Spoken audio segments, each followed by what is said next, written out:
So, Your Excellencies, ladies and gentlemen, dear friends, we will now proceed with the review of the United States of America.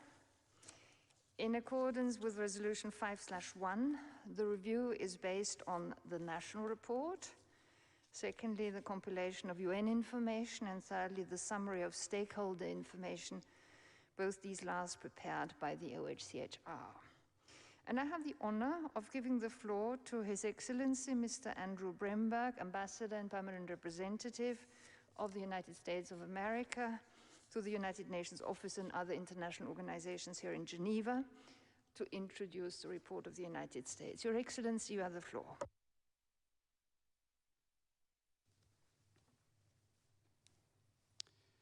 Good afternoon. Thank you, Madam President. Members of the Troika and distinguished representatives from UN member states, on behalf of the United States of America, it is my honor and privilege to address you at this third cycle of the Universal Periodic Review. The United States is pleased to participate in the UPR process, which we see as an extension of our long-standing tradition of respect and leadership for human rights globally. Today, I'm joined virtually by my fellow members of the U.S. delegation, representing various departments and agencies across the U.S. government, who are participating either live or via pre-recorded messages from the United States. The United States is immensely proud of its human rights record. Our commitment to human rights rests on a firm political and moral commitment to accountability and transparency. Our state and federal judiciaries are independent of political control, and our legislators and elected officials are held answerable to the public through a free press, a robust civil society, and free and fair elections. And indeed, we are seeing this very process play out right now.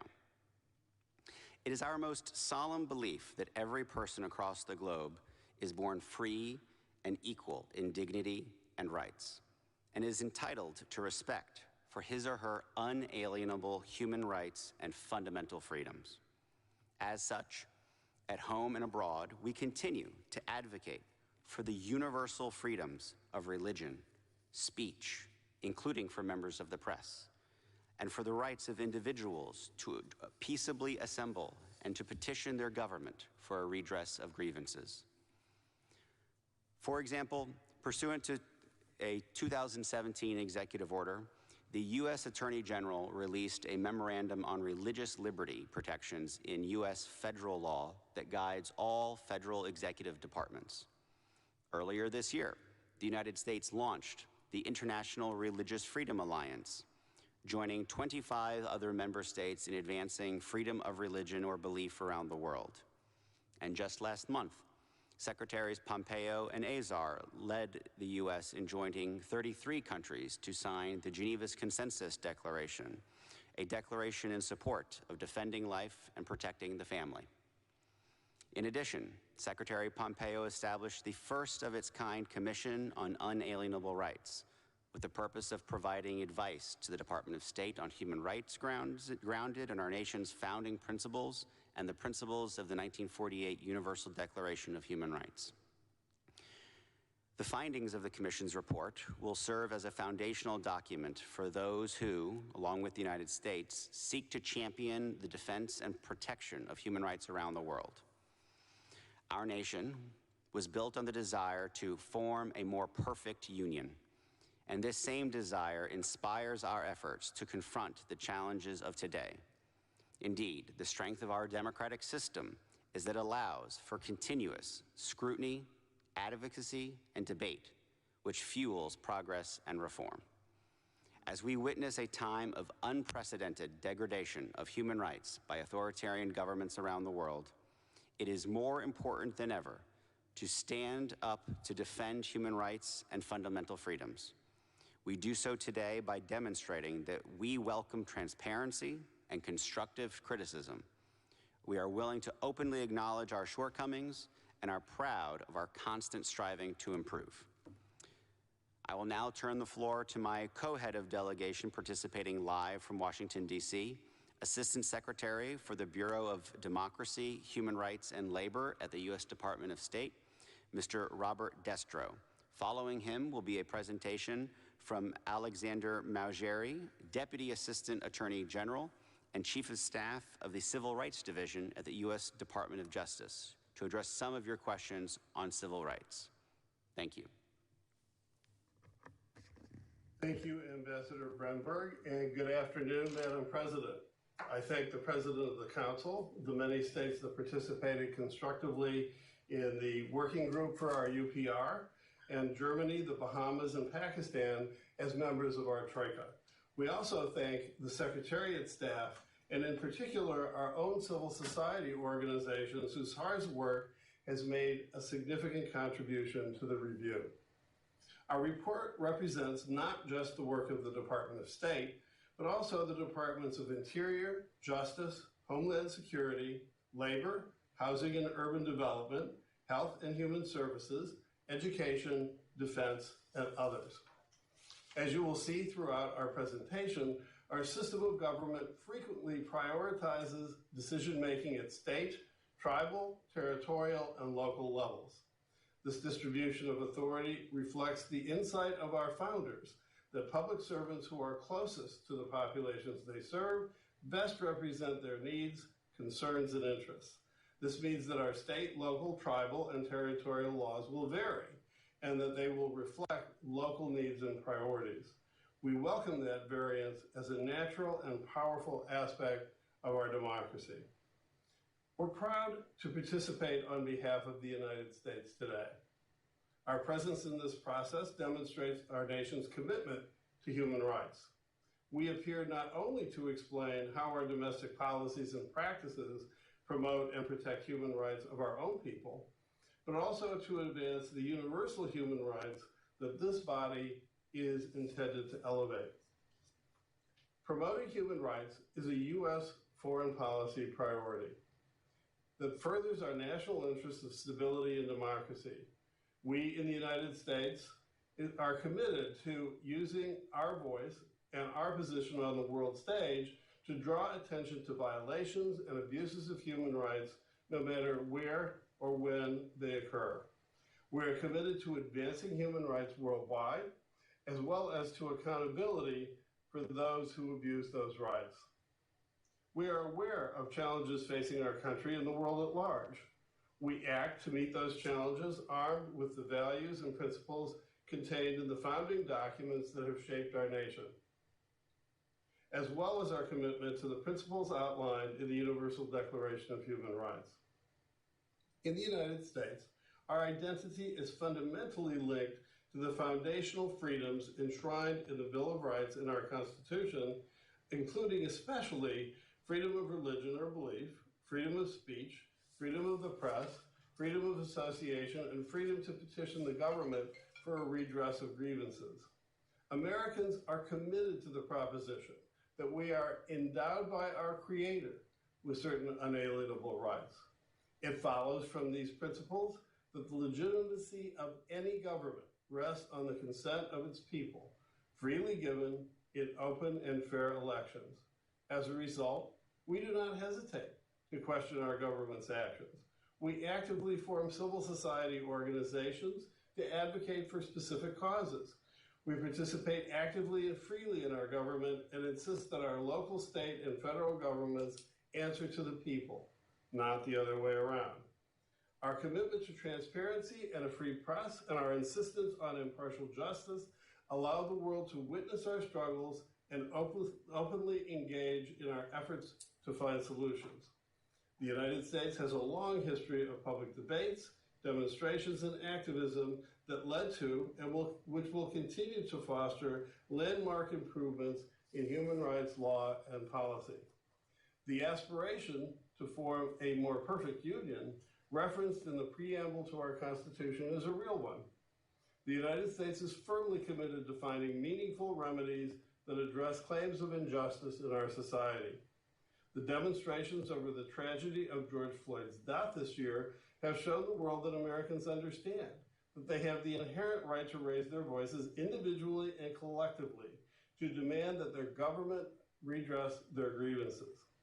And by adhering to our democratic principles, Americans are pursuing accountability for Mr. Floyd's death through the criminal and civil justice systems while also debating and discussing the claims of systemic injustice at the heart of our current discourse.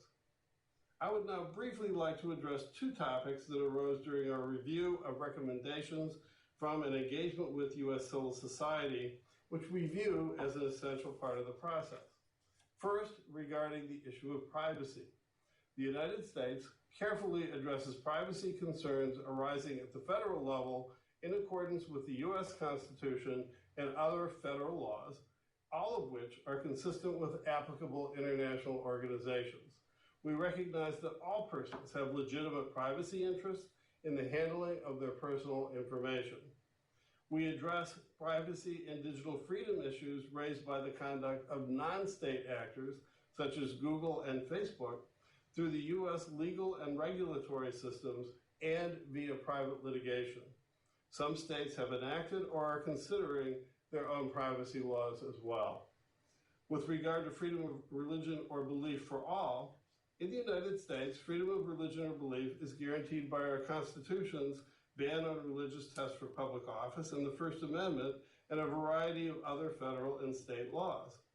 Read together, all of these provisions demonstrate that the United States is a nation fully committed to advancing this freedom. We also vigorously enforce federal hate crime laws to protect members of religious groups and houses of worship from private threats and violence. The federal government has protected and continues to protect the right of Americans to determine and practice their own religions or beliefs. I thank you again for the opportunity to participate in this important process. The United States is proud of its own human rights record and the role of our nation has played in defending and advancing human rights and fundamental freedoms around the world. We support the UPR process as an opportunity to reflect upon and listen to your suggestions on how we can improve our own human rights records. We ask all member states to be equally open to both the process and to the suggestions we propose to them. We sincerely hope that the UPR process will encourage a strong reaffirmation of the commitments the governments have made to protect human rights and freedoms that are our common birthrights. Thank you for your time and attention. It's now my honor to turn our attention to a video by Deputy Assistant Attorney General Alexander Marjorie. Thank you. My name is Alexander Marjorie. I'm Deputy Assistant Attorney General and Chief of Staff for the Civil Rights Division at the United States Department of Justice.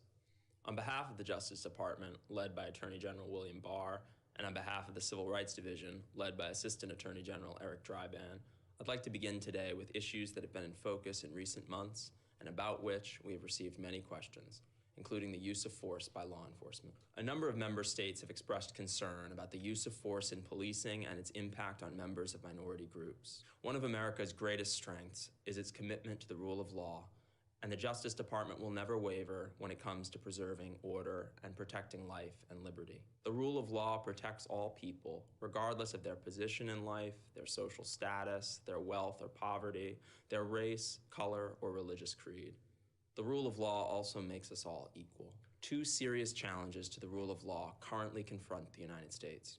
The first challenge is a long-standing one, but was recently crystallized by the tragic death of George Floyd in Minneapolis, Minnesota, and other recent events. The government in the state of Minnesota has filed second-degree murder and manslaughter charges against one officer and aiding and abetting charges against 3 other officers for the death of Mr. Floyd. The United States Department of Justice is conducting an independent investigation into whether the death of Mr. Floyd involved violations of civil rights laws at the national or the federal level. While the vast majority of police officers do their job bravely and righteously, it's undeniable that some police officers have not lived up to their responsibilities, which has led some, including some in the African American or Black community, to have less confidence in our criminal justice system.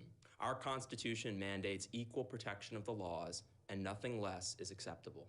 In fact, our United States Department of Justice was founded 150 years ago with a founding charge to protect the civil rights of Black Americans, including by prosecuting the Ku Klux Klan. We stand committed to upholding that responsibility today. Unfortunately, the aftermath of George Floyd's death has produced a second challenge to the rule of law. As Attorney General Barr has said, The Constitution protects the right to speak and assemble freely, but it provides no right to commit violence or to defy the law.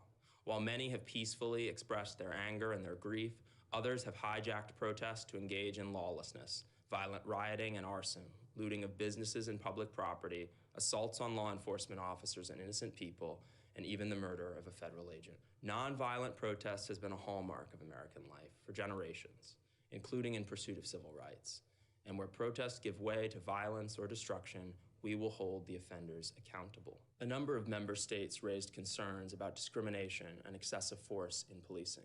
Where there is misconduct by police officers or law enforcement agencies, state and federal law provide remedies. For example, in fiscal years 2017 through 2020, the Justice Department charged nearly 250 defendants, including police and other law enforcement officers, with willfully violating rights protected by the United States Constitution or with related offenses such as conspiracy or obstruction, and obtained convictions of more than 170 defendants for violations of civil rights while exercising their official powers, what are known as color of law offenses.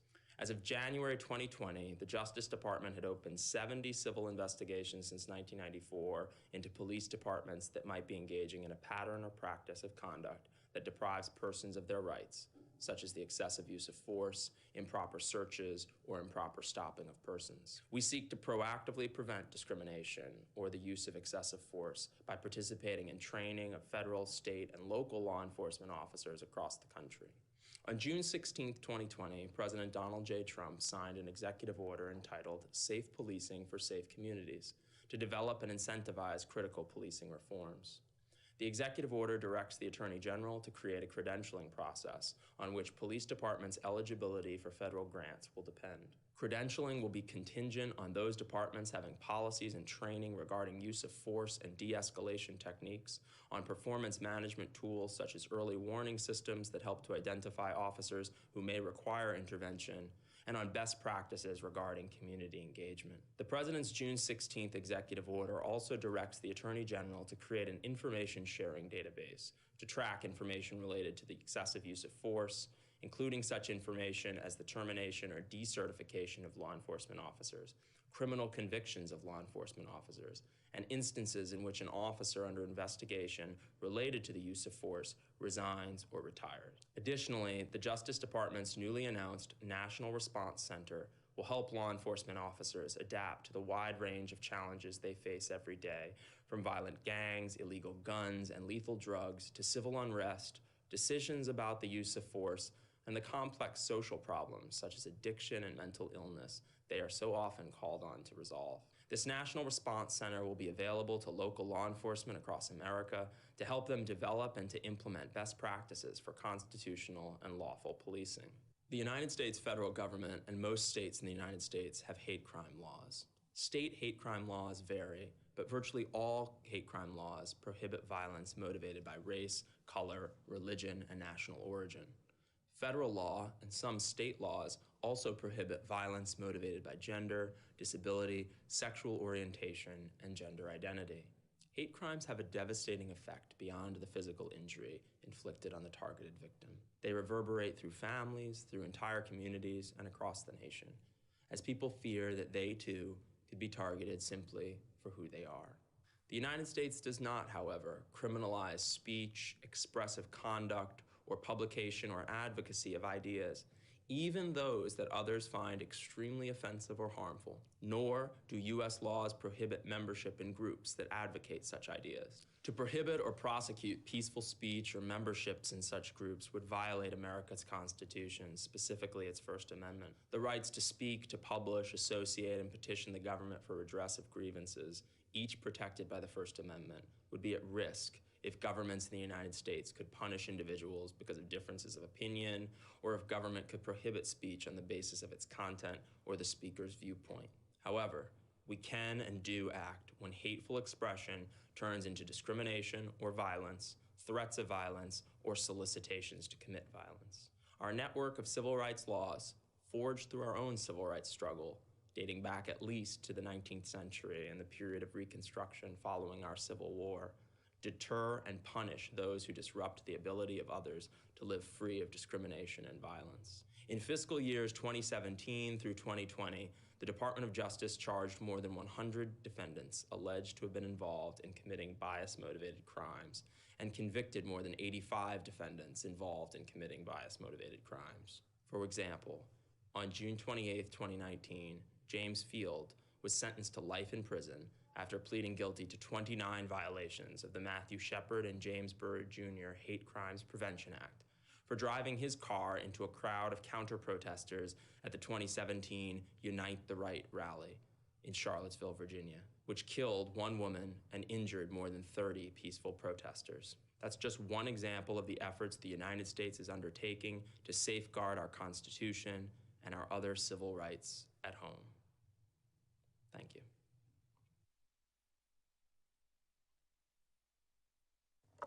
Well, thank you very much, Your Excellency, and to the whole delegation for these statements. We shall now begin the interactive dialogue. Before I start giving the floor to those who have asked for it, I would like to remind you that the speaking time will be 55 seconds for everybody. And please be reminded that it is necessary to use the word recommend or recommendation for your remarks to be taken up in the relevant parts of the statements concluded in the recommendation section of the working group report. And we'll now start with our list of speakers. On top of that list, we have Slovakia. Madam President, Slovakia welcomes the delegation of the United States to this UPR session and thanks it for the presentation of its national report. We praise the United States for its efforts to address human rights-related issues nationally through the improvement of its human rights legislative framework and worldwide. Slovakia wishes to offer the following recommendations to the US. 1. Impose a moratorium on executions of death sentences at the federal and state level and ratify the second optional protocol to the ICCPR aiming at the abolition of the death penalty. 2. Take effective measures to review federal, state, and local policies with a view to prevent racism, racial discrimination, xenophobia, and related intolerance. 3. Ratify the CRC and its optional protocol on a communications procedure. 4. Accelerate the ratification of the CEDAW. We wish the United States successful implementation of recommendations. I thank you, Madam President. Thank you very much. Next speaker is Slovenia. Thank you, Madam President. Slovenia thanks the US delegation for its national report, its presentation today, and the commitment to the UPR process. Slovenia would like to recommend, first, to ratify as recommended in previous two UPR cycles the following treaties: CEDAW, CRC, CRPD, ICCPR optional protocol, and optional protocol to CAD. Second, to reconsider the 2017 decision to withdraw from the Paris Climate Agreement. And third, the US Department of Homeland Security and the US Immigration and Customs Enforcement Agency should acknowledge the human rights of families to remain united and or to be reunited. It was noted with regret that the federal executions resumed in July. As Slovenia resolutely opposes the death penalty, we would recommend the imposition of a moratorium on the death penalty at the federal and state levels, aiming at its complete abolition. I wish the US a successful UPR session, and I thank you, Madam President. Thank you, Ambassador, and I give the floor to South Africa. Madam President, South Africa welcomes the distinguished delegation of the United States of America to this UPR session and respectfully make the following recommendations. To cooperate fully with the High Commissioner in the preparation of a report on systemic racism, violations of international human rights against Africans and people of African descent by law enforcement agencies, as the HRC called upon all states to do in HRC 43.1. Adopt and promote a comprehensive national plan to combat racism, racial discrimination, xenophobia, and related intolerance, including incitement to hatred. They take further steps to reform the criminal justice system, which seeks to reform sentence laws, such as the so-called three strikes rule that have wrongly and disproportionately harmed the African American communities with life imprisonment for non-violent crime. South Africa further encourages the USA to ratify all conventions and other instruments it has committed to in its previous UPRs in 2010 and 2015 and have not done so yet. Mr. President, my delegations commend the USA in its efforts to begin to address some of its issues of racial profiling and excessive use of force by police and establishing improved police-community relationships. South Africa wishes the United States of America a successful Thank you very much. Next speaker is South Sudan.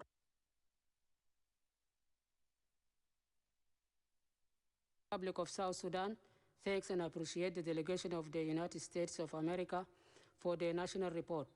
South Sudan wishes to recommend the following. 1.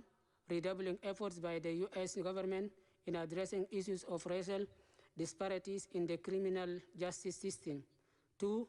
To ensure an environment in which immigrant human rights defenders can do their work freely, without threat of immigration detention and deportation. 3. To continue implement the project Safe Neighborhoods, bringing together law enforcement and the communities they are safe to reduce violence, crime, and make neighborhoods safe. We wish the United States of America all the best and successful review. I thank you. Thank you very much. Next speaker is Spain. Muchas gracias, señora presidenta. Thank you very much, Madam President. Spain recognizes the progress made in the area of human rights. In particular, we appreciate broadening the protection for the LGBTI community by the Supreme Court, as well as the abolition of the death penalty in 4 states. We recommend first that they sign and ratify the Convention on the Rights of the Child and the Convention on the Elimination of All Forms of Discrimination Against Women, as well as the International Covenant on Economic, Social, and Cultural Rights, and the Statute of Rome of the International Criminal Court. Additionally, we would like to recommend that they put a moratorium on the death penalty and on all pending death penalties, and that they reconsider their withdrawal from the Human Rights Council as well as the Paris Agreement. And fourth, our recommendation is they lift sanctions that they currently have in force against personnel of the International Criminal Court. Sri Lanka commends progressive measures taken by the USA since its second UPR towards protecting and promoting human rights. While recognizing its commitment to eliminating racial discrimination, Sri Lanka recommends to the USA to further its efforts at effectively combating incidents of racial discrimination, including through the implementation of recent measures such as a Safe Policing for Safe Communities initiative, prohibitions on racial profiling, and monitoring of prisons. We appreciate USA's achievements in ensuring an adequate standard of living for all, and recommend that the USA further strengthens equality in the workplace by moving towards universal paid maternity leave and advancing universal maternal health care. Whilst acknowledging national legal and procedural frameworks, Sri Lanka also recommends that the USA works towards the completion of its ratification of the CEDAW.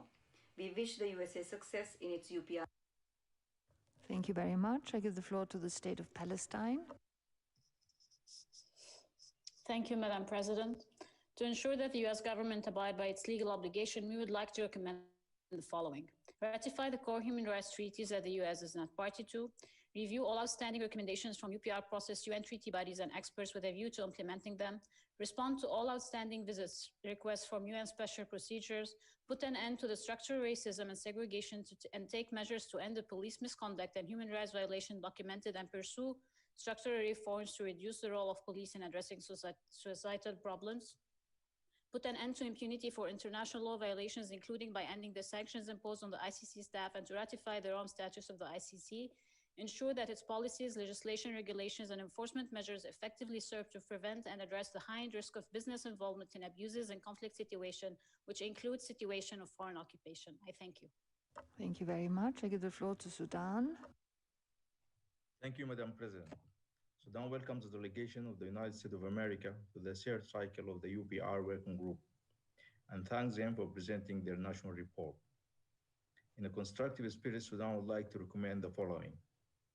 1, to ratify the Convention on the Right of the Child and the Convention on the Rights of Persons with Disabilities. 2, to consider the establishment of a national human rights institution compliant with the Paris Principles. 3, to intensify efforts to combat human rights violations and police brutality against people of African descent. We wish the USA every success in this review. I thank you, Madam President. Thank you very much. And the next speaker is Sweden. Sweden thanks the USA for its engagement in the UPR. We acknowledge the abolishment or moratorium of the capital punishment in 25 states and find this encouraging. However, the resumption of executions at federal level is a matter of concern and a step in the wrong direction. Similarly, Sweden is concerned that the decrease in the commitment by the USA to the UN human rights system and its mechanisms weakens the system. Sweden would therefore like to make the following recommendations. 1. Introduce a moratorium on the use of death penalty at federal level as a first step towards its abolition. 2. Reconsider its position and reverse the measures it has taken against the International Criminal Court and its staff. Thank you. Thank you, Ambassador. I give the floor to Switzerland. Madame la Présidente. Madam President, Switzerland welcomes the US delegation and we make 4 recommendations. 1. To abolish without delay Executive Order number 13928, lift all sanctions against the ICC, and to cooperate constructively in investigations aimed at punishing impunity for international crimes. Secondly, to install a moratorium on the death penalty and capital punishments at the federal level and to encourage the federate states to do the same. Thirdly, to resolutely combat all forms of discrimination by ensuring equal access to justice, medical care and quality education, and by ensuring that law enforcement bodies use a proportionate use of force that is consistent with human rights. And finally, to ratify the CRC. Thank you. Yeah. Thank you, Madam President. We have the following recommendations to make. 1. To abolish all executive orders imposing unilateral coercive measures. Secondly, to cease any occupation of the Syrian territory and to abide by international law and international humanitarian law. 3. Hold US military personnel to account for war crimes committed in Syria, including in Deir Azur. Thirdly, to cease the pillage of Syria's natural resources. And third, to pay compensation in accordance with international law. 5. To cease any support for terrorists and separatist militias. Next, to end any extrajudicial killings or threats thereof, especially during extraterritorial waging of hostilities. Thank you. Next speaker is Thailand. Madam President, Thailand welcomes the US delegation to its 3rd UPR cycle. Thailand follows a series of police brutality that stem from racial inequality with concern. While welcoming the improvement of law enforcement practices, including through the executive order on safe policing for safe communities, we recommend the US to further strengthen its measures to address police brutality in accordance with existing international standards governing the use of force. We also encourage more human rights education to law enforcement officers on tolerance and respect of racial diversity. We share the concern on the increase of negative narratives on migration and the stigmatization of migrants and refugees, resulting in more stringent migration policies. We recommend the US to increase its efforts to protect migrants, especially those in vulnerable groups, including by seeking alternatives to detention for migrant children and ensuring access to basic services. Thank you. Thank you very much. And I give the floor to Timor-Leste.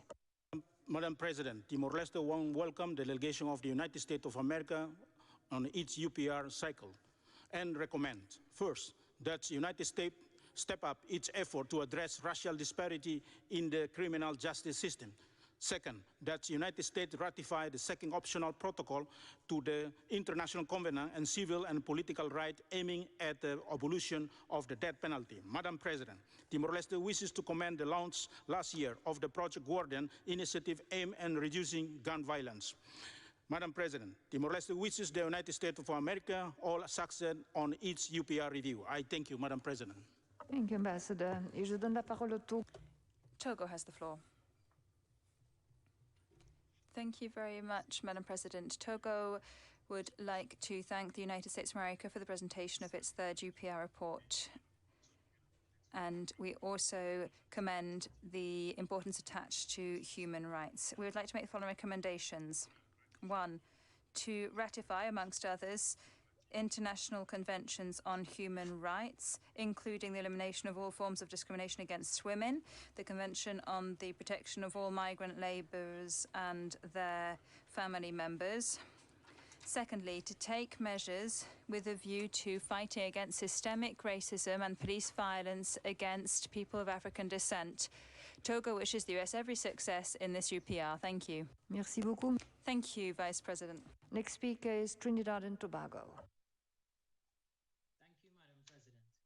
Trinidad and Tobago commends the United States for its commitment to human rights and congratulates it on the presentation of its 3rd cycle report. We recognize the strides made by the United States since its last review and are encouraged by progress in various areas of human rights.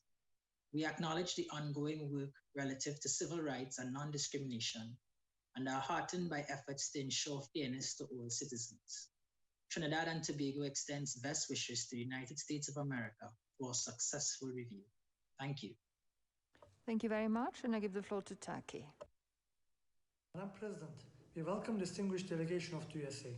We are concerned about the rising racial tensions fueled by the use of excessive force by the police.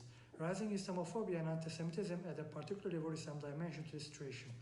Having said that, Turkey would like to recommend the United States of America, 1, take urgent measures to counter institutionalized racism, especially within law enforcement agencies, and improve the legal framework with a view to eradicating discrimination and intolerance against ethnic, racial, and religious groups. 2, address the growing influence of extremist groups such as white supremacists within law enforcement agencies and start comprehensive training mechanisms focused on human rights and fundamental freedoms for law enforcement members. 3, ensure equal, full, and rapid access for all segments of the society to free healthcare in the face of the COVID-19 pandemic. And 4, institute adequate mechanisms and means to deal with migratory flows in full respect with human dignity and international standards. I thank you. Thank you very much. The next speaker is Uganda. Uganda warmly welcomes the delegation of the United States of America to this review. We note the June 2020 Executive Order on Safe Policing for Safe Communities and recommend that appropriate measures be taken by the police to identify and protect persons suffering from mental illness during their operations. We note the increasing number of women and unaccompanied children who seek refuge and asylum in the United States of America and the resultant human rights protection challenges. We recommend the speedy finalization of the national processes to ratify the Convention on the Rights of the Child and the Convention on the Elimination of all forms of discrimination against women. We wish the United States of America a successful review. Thank you very much. I give the floor to Ukraine. Madam President, Ukraine welcomes the delegation of the United States and thanks for the presentation of the national report that demonstrates the country's adherence to the UPR and its commitments to implement human rights obligations. Strong, open, and inclusive democratic systems, such as in the United States, underpinned with the rule of law, genuine civil society, and effective checks and balances, serve as a true guarantee of the respect for human rights in achieving even greater social cohesion. Comprehensive steps and decisions taken by the United States government so far, including at legislative level, is yet another evidence of democratic traditions and equality ideas being deeply rooted within the American society. Ukraine recommends to expedite the process of ratification of the CRPD and CEDAW. We wish the delegation of the United States a successful review. I thank you. Thank you, Ambassador. And the next delegation is the United Kingdom. Thank you, Madam President. The United Kingdom welcomes US engagement with the UPR, its actions to tackle modern slavery, including anti-trafficking legislation signed into law over the past 4 years, and strong US support for media freedom internationally. We also welcome the recent steps taken on policing reform, including the executive order on safe policing for safe communities. We recommend that the United States first ratify the 2014 ILO Protocol to the Forced Labour Convention. Second, clarify its approach to ensuring access to comprehensive sexual and reproductive health services. And third, work with state and local government on best practice for the use of force by the police and for improving the relationships between law enforcement and the communities they serve. Thank you, Madam President. Thank you, Ambassador. And I pass on the floor to Venezuela. We recommend that the United States should, 1, repeal the odious unilateral coercive measures imposed on Venezuela and other sovereign states, to establish a public system ensuring people's rights to healthcare, which has been decimated by the pandemic, to end state terrorism, punish those who commit murder, torture, disappearances, and use lethal force and violence against Afro-Americans and ethnic minorities, to complete the zero-tolerance policy and protect the right of migrants, to bridge the wage gap and end gender violence, ensure access to justice and reparation for victims, to ratify all of the human rights conventions and protocols ILO conventions, the Statute of Rome, and to cooperate with the ICC to close Guantanamo and ensure the right of inmates. Thank you. Zambia.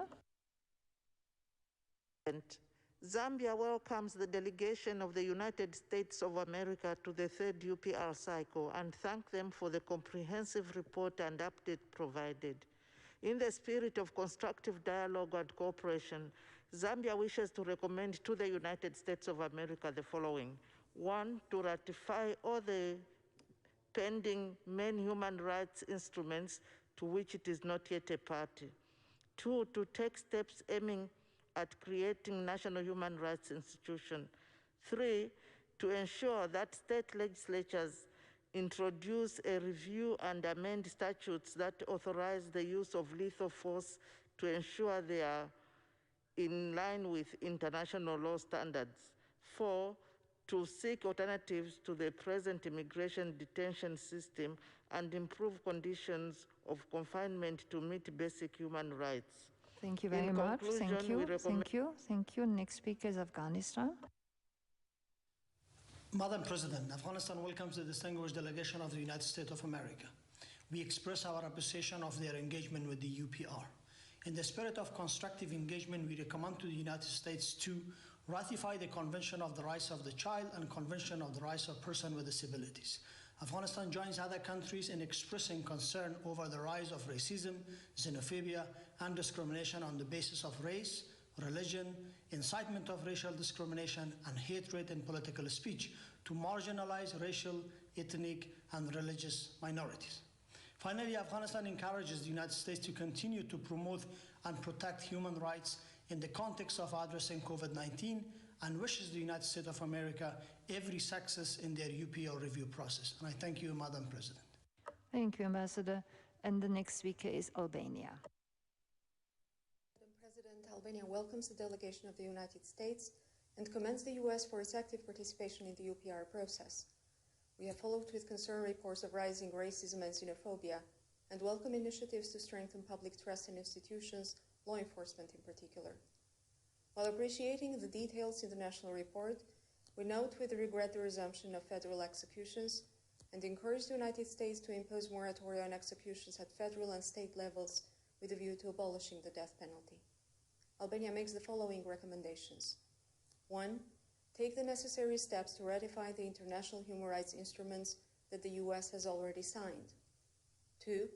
Establish a federal mechanism to ensure comprehensive and coordinated compliance with international human rights instruments at federal, state, and local levels. We wish the United States a successful review. Thank you. Thank you, Ambassador. And I give the floor to Algeria. Madam President, Algeria welcomes the USA to this third cycle of the UPR. In the spirit of constructive engagement, Algeria would like to make the following recommendations. 1. Combat racial profiling and Islamophobia on a non-discriminatory basis applicable to all religious groups. 2. Consider adopting measures to combat racial discrimination, including adopting a national action plan to combat racial discrimination as recommended by the Committee on Elimination of Racial Discrimination. 3. Work with the international community to monitor and follow up on human rights violations of peoples under foreign occupation and work towards the implementation of their right to self-determination in accordance with relevant United Nations resolutions. In closing, Algeria wishes the USA success in the continued implementation of its accepted recommendations to promote and protect human rights for the good of all. Thank you. Thank you very much. And the next speaker is Angola. Thank you, Madam President. Angola welcomes the delegation of the United States of America to this session and consider its participation as a positive step to the promotion and the protection of human rights on the ground. Angola recommends the following. 1. Take concrete measures to eliminate racial profiling in the approach of the law enforcement officials and conduct credible investigations on arbitrary execution of people of African descent. 2. Take further measures to make healthcare services accessible to vulnerable people not supported by the current health system. Angola wishes the USA a successful implementation of the recommendations. I thank you, Madam President. Thank you very much, Ambassador. Y doy la palabra. I give the floor to Argentina. Argentina recommends to the US, 1. to ratify the second optional protocol to the International Covenant on Civil and Political Rights aimed at abolishing the death penalty, to consider establishing a moratorium on all executions as a first step towards official abolishing of the death penalty, to commute the death sentence for the Argentinian citizen Victor Saldaño, who has been on death row since 1996. Secondly, to adopt all necessary legal and administrative measures to effectively investigate and punish cases of discriminatory police practices and the excessive use of force by law enforcement bodies, including measures to prevent murders such as that of George Floyd and to ensure that justice is brought when these occur. Thirdly, to adopt measures to combat structural discrimination. Fourthly, to revise or review all administrative measures that criminalize migrants who enter without any authorization. Thank you very much. Armenia.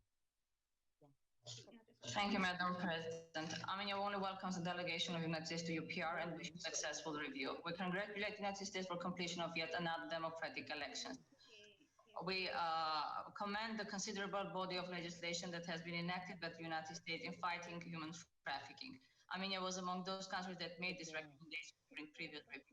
We welcome that USA fully embraced this approach and assumed the leadership to counter the scourge within the US and globally. It is our conviction that the United States, as one of the leaders of the free world, will continue to uphold the principles of human rights around the globe and will stand firm in prevention of gross violations of fundamental freedoms, international humanitarian law, and protection of vulnerable groups without any kind of distinction, as established by Universal Declaration of Human Rights. In line with the long-standing tradition of protection of vulnerable groups, we recommend the U.S. to consider ratification of several human rights treaties, in particular the Convention of Rights of People with Disabilities. Thank you. Thank you very much. Next speaker is Australia. Thank you, Madam President. And we commend the United States for its long-standing leadership in shaping and protecting international human rights.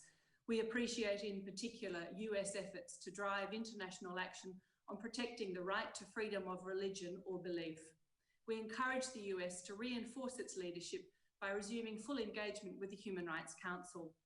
Australia recommends that the United States of America, 1, ratify the ICE-SCR, CEDAW, CRC and CRPD. 2, reimpose the federal moratorium on capital punishment with a view to eventual abolition of the death penalty. 3, continue to take concrete steps to eliminate racial discrimination and excessive use of force in policing. 4, ensure that laws permitting refusals of care based on religious and moral beliefs do not restrict women's sexual and reproductive health and rights, and that measures are put in place to monitor and prevent violations of these rights. The full statement will be available online. Thank you very much. Next speaker is Austria. President, Austria welcomes the delegation of the United States of America. We commend the increased number of US states that have abolished the death penalty, but regret that executions at the federal level have resumed. We commend efforts made towards eliminating racial discrimination and the use of excessive force in policing. Austria would like to make the following recommendations. First, continue efforts towards abolishing the death penalty and halting executions. 2, continue efforts to combat racial discrimination in the criminal justice system and prevent excessive use of force by law enforcement officials, especially by adopting appropriate federal legislation. 3, reverse policies inhibiting comprehensive and universal access to voluntary sexual and reproductive health services, especially in emergency situations, and end related restrictions on foreign assistance. And 4, withdraw all measures against the ICC. Thank you very much. Thank you very much. And I give the floor to Azerbaijan. Thank you, Madam President. Azerbaijan welcomes the delegation of the USA. Azerbaijan recommends the following to the USA. Become party to the core international legal instruments for protecting and promoting human rights. Make reforms to end systematic racism against the people based on their descent, race, and legal status. Prevent racial discriminatory and violent practices perpetuated by law enforcement agencies against the people of African descent. Take measures for providing healthcare services to all without prejudice to race, economic situation, and citizenship status of persons under its jurisdiction. Develop strategies for addressing the housing and sanitary problems of marginalized communities, such as indigenous and migrant communities. Thank you, Madam President. Thank you very much. And the next speaker is Bahamas. The Bahamas extends a warm welcome to the delegation of the United States of America thanks the country for its national report, and commends the country's engagement in this UPR process. We congratulate the United States on efforts to combat trafficking in persons, to promote access to healthcare, and to address domestic violence through the development of various programmatic and policy initiatives. Moreover, we recognize efforts to promote human rights education and equality of educational opportunity. In a constructive spirit, the Bahamas recommends that the United States, 1. Ratifies the Convention on the Elimination of All Forms of Discrimination Against Women, 2. Ratifies the Convention on the Rights of the Child, and 3. Advances toward the implementation of instruments to combat climate change and its negative impacts on human rights. We wish the United States every success in this UPR process. I thank you. Thank you very much. And the next speaker is Bahrain. The Kingdom of Bahrain welcomes the delegation of the United States of America and thanks them for their presentation. We welcome the USA's commitment to the promotion of human rights, and we commend its efforts towards eliminating violence against women and girls and advancing women's equality and protecting these rights. On this regard, Bahrain offers the following recommendations. 1. To continue efforts and measures taken towards ensuring the protection of women and child rights. 2. To maintain developing effective remedies to protecting vulnerable groups and minorities from the violent intolerance and hate speech. The Kingdom of Bahrain wishes the United States of America a successful review. I thank you, Madam President. Thank you, Ambassador. And I give the floor to Belarus.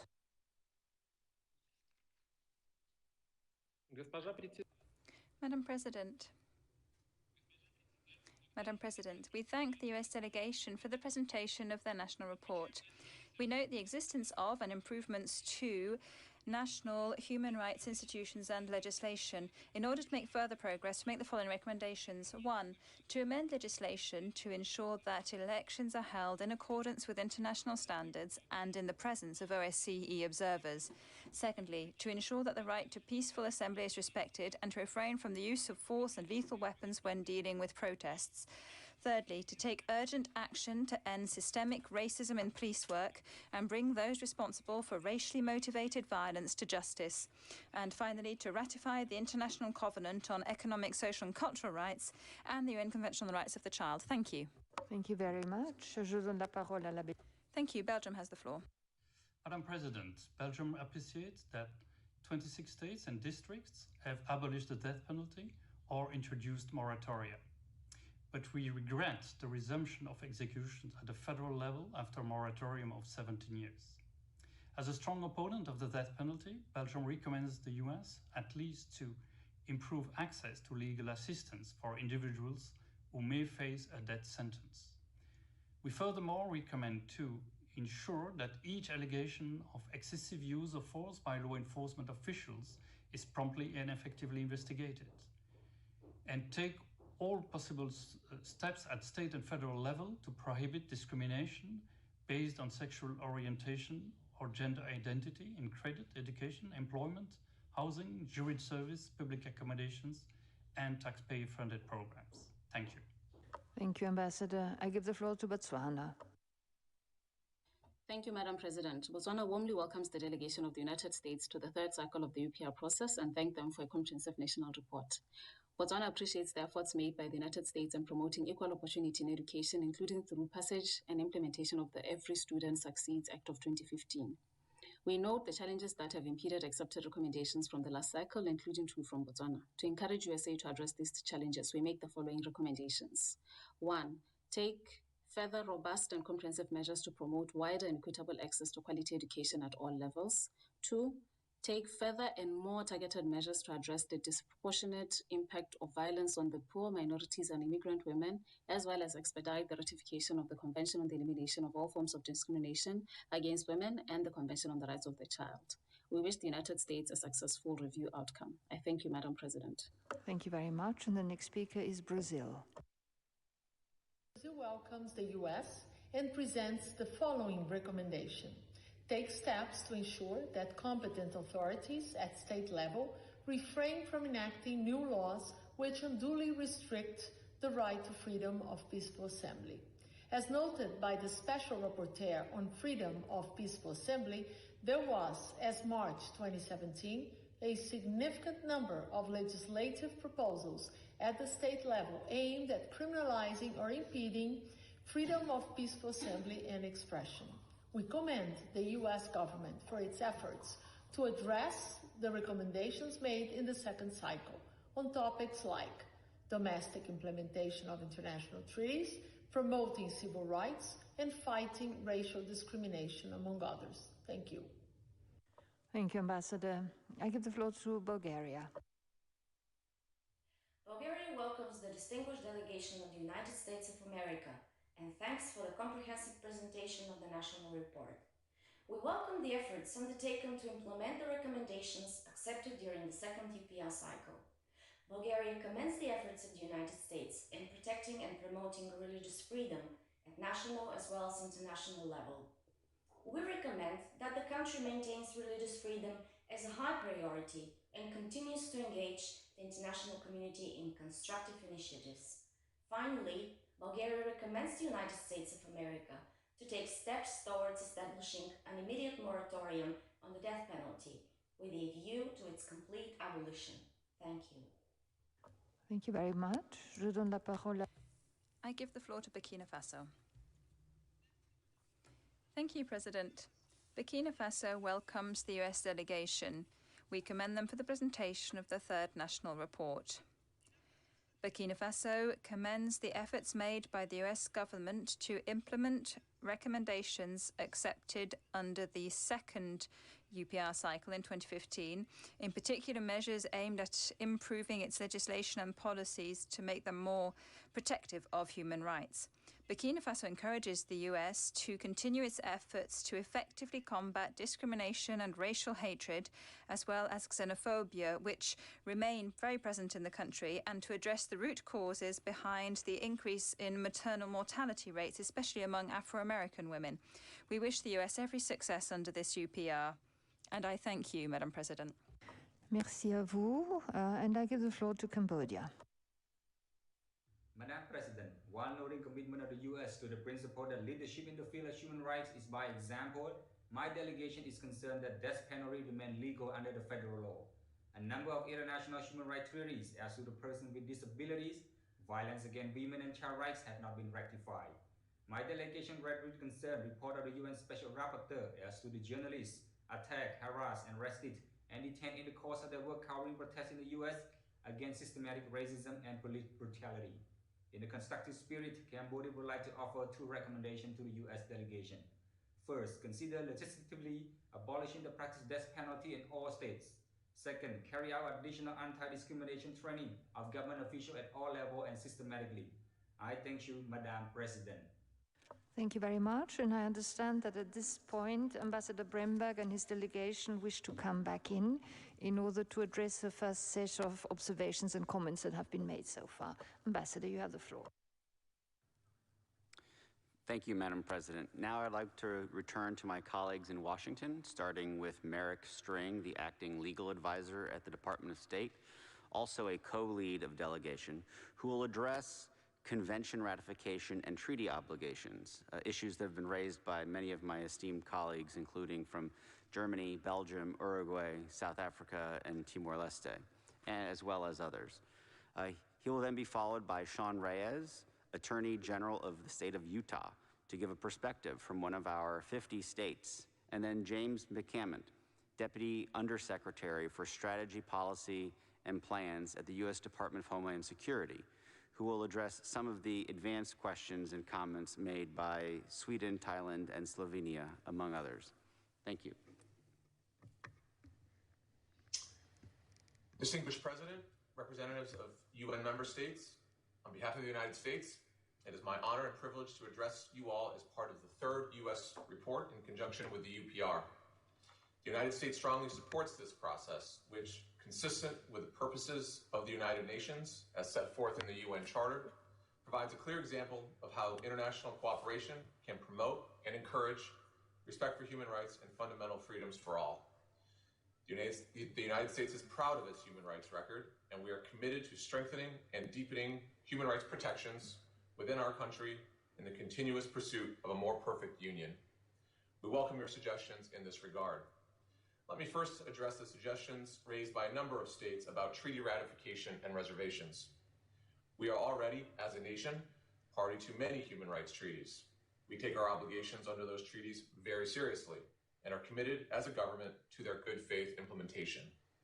The importance of treaty obligations within our domestic system is enshrined in our founding documents. In particular, the U.S. Constitution provides that treaties made or which shall be made under the authority of the United States shall be the supreme law of the land, and the judges in every state shall be bound thereby.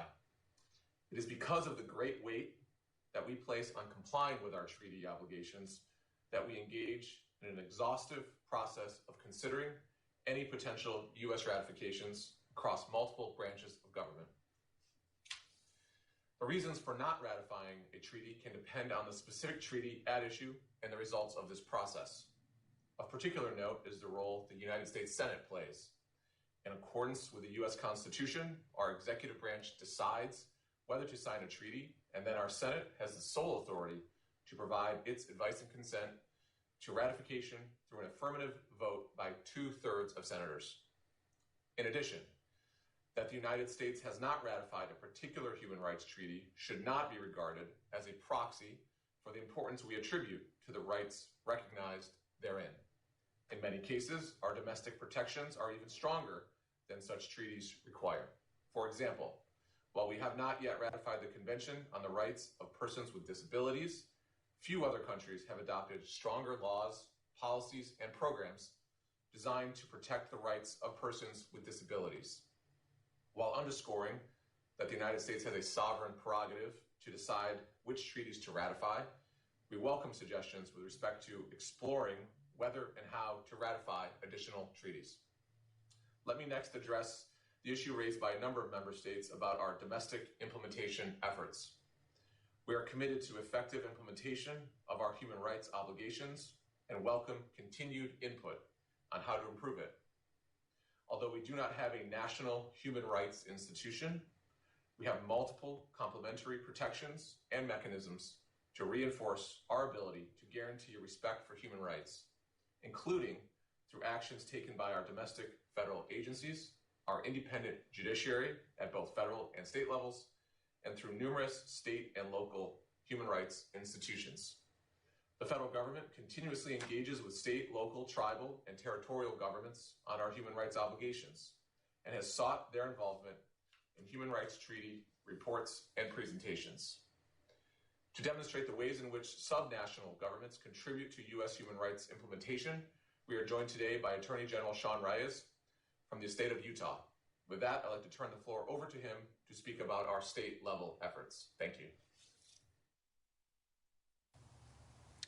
Hello, my name is Sean Reyes, and I serve as the elected Attorney General for the state of Utah. Each state in America has an Attorney General, or AG, who acts as the most senior lawyer for state government and enforces civil laws. Many of us in the role of AG also enforce criminal laws, including those intended to protect human rights. My state of Utah is in the western United States and is known for its diverse geography of deserts, forests, and mountains. It is a clean, quiet, and beautiful state with almost 3.5 million people as its population. Its capital, Salt Lake City, has hosted international events such as the Winter Olympic Games. The first settlers of what is now Utah were indigenous peoples representing many Native American tribes.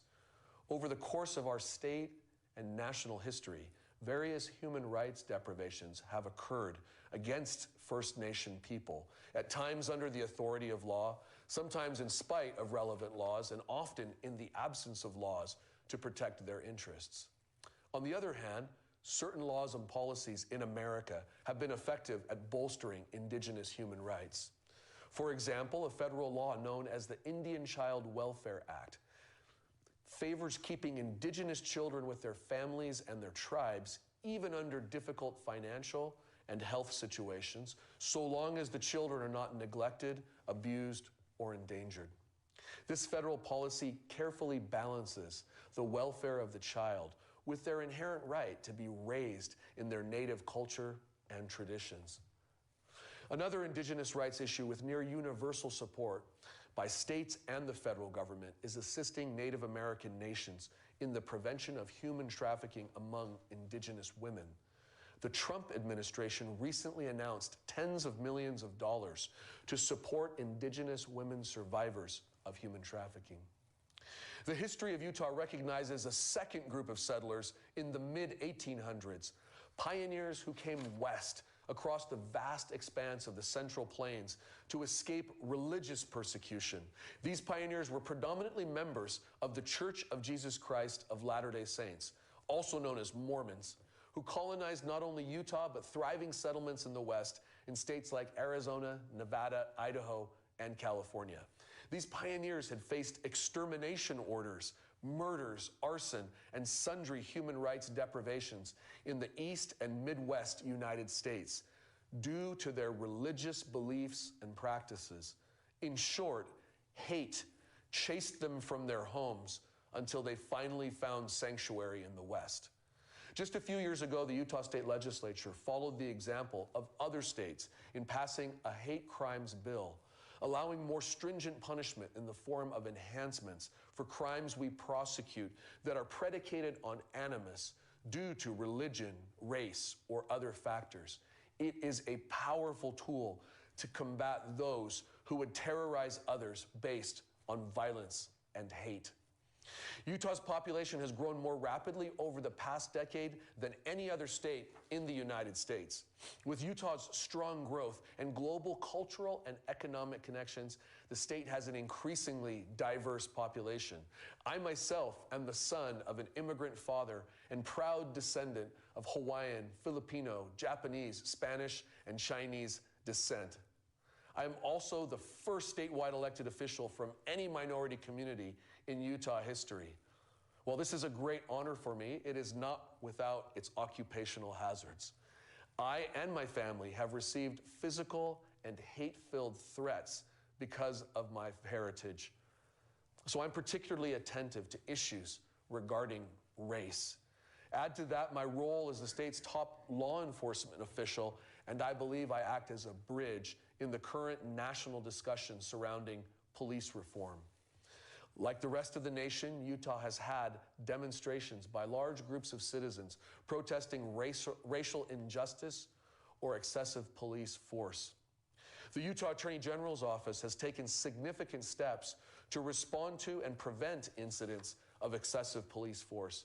Since the 2014 racial protests across America, our office has been a leader in providing violence de-escalation training designed to teach officers to diffuse potentially dangerous situations and avoid using force, especially deadly force, if at all possible.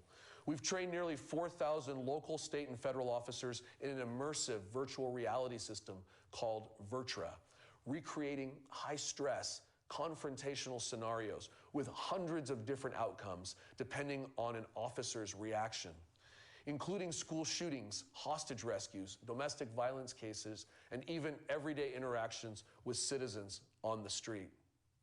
The curriculum trains officers to interact with diverse racial populations, as well as the disability community, or those with autism, addictions, or other mental or behavioral health challenges. We believe systematizing and scaling training locally and nationally is one way to address human rights concerns of citizens interacting with law enforcement. Like many of my AG colleagues, since I entered office in 2013, I have made it a priority of my administration to combat human trafficking. With estimated profits of $32 billion or more a year, human trafficking is by most accounts the fastest growing global crime and second only to drug trafficking in profitability.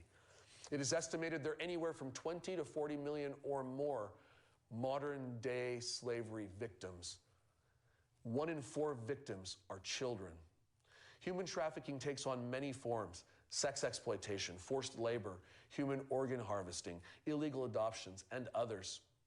Modern day slavery often does not use physical chains or confinement. rather force, fraud, or coercion, enslave victims through threats or fear of retribution from traffickers, including threats to the victims' families. Human trafficking is a worldwide problem, and Utah is not immune. Our office handled one of America's largest trafficking cases on record, involving an international gang leader who was both a drug and human trafficker. We ended his reign of terror that lasted over 15 years in quiet suburbs around Salt Lake City, during which he caused the sexual abuse and violation of hundreds of young men and forced them to sell his drugs in schools throughout the state. In another case, we set up one of the largest U.S. domestic stings of illicit massage parlors, spanning multiple Utah counties, and took down a vast network of illegal businesses that enslaved women brought from Asia and forced them into the sex trade. Grants from the U.S. Department of Justice have been vital in funding Utah's efforts to liberate victims and prosecute predators of human trafficking. Utah has also changed many laws to better protect victims and survivors, provide aftercare and recovery services, and empower survivors with educational and job opportunities. These are just a few examples of how Utah, like other states in the nation, is at the forefront of protecting human rights. Thank you. Thank you. My name is James McCammon, and I am the Deputy Undersecretary of the Office of Strategy, Policy, and Plans for the U.S. Department of Homeland Security. For those of you who are not familiar with it, the Department of Homeland Security is bound by one mission: to safeguard the American people, our homeland, and our values from all threats, all the time, both today, tomorrow, and in the months and years to come. DHS supports the U.S. government's commitment to upholding and advancing the promotion and protection of human rights and fundamental freedoms around the world.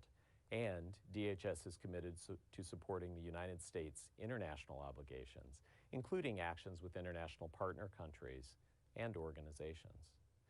Today, I want to highlight for this body a few of the ways that DHS protects the rights of Americans and those seeking humanitarian protection in the United States. It was with alarm and disbelief this year that we saw violent anarchists, violent opportunists, and criminals set fire to many U.S. communities, kill innocent people, assail private property, and target our law enforcement officers. In some communities, the U.S. has seen nightly violence perpetrated against law enforcement. This constant assault against those who protect us cannot and will not stand. We must not forget that citizens of these communities were suffering in the wake of economic dislocation caused by the onset of the COVID pandemic.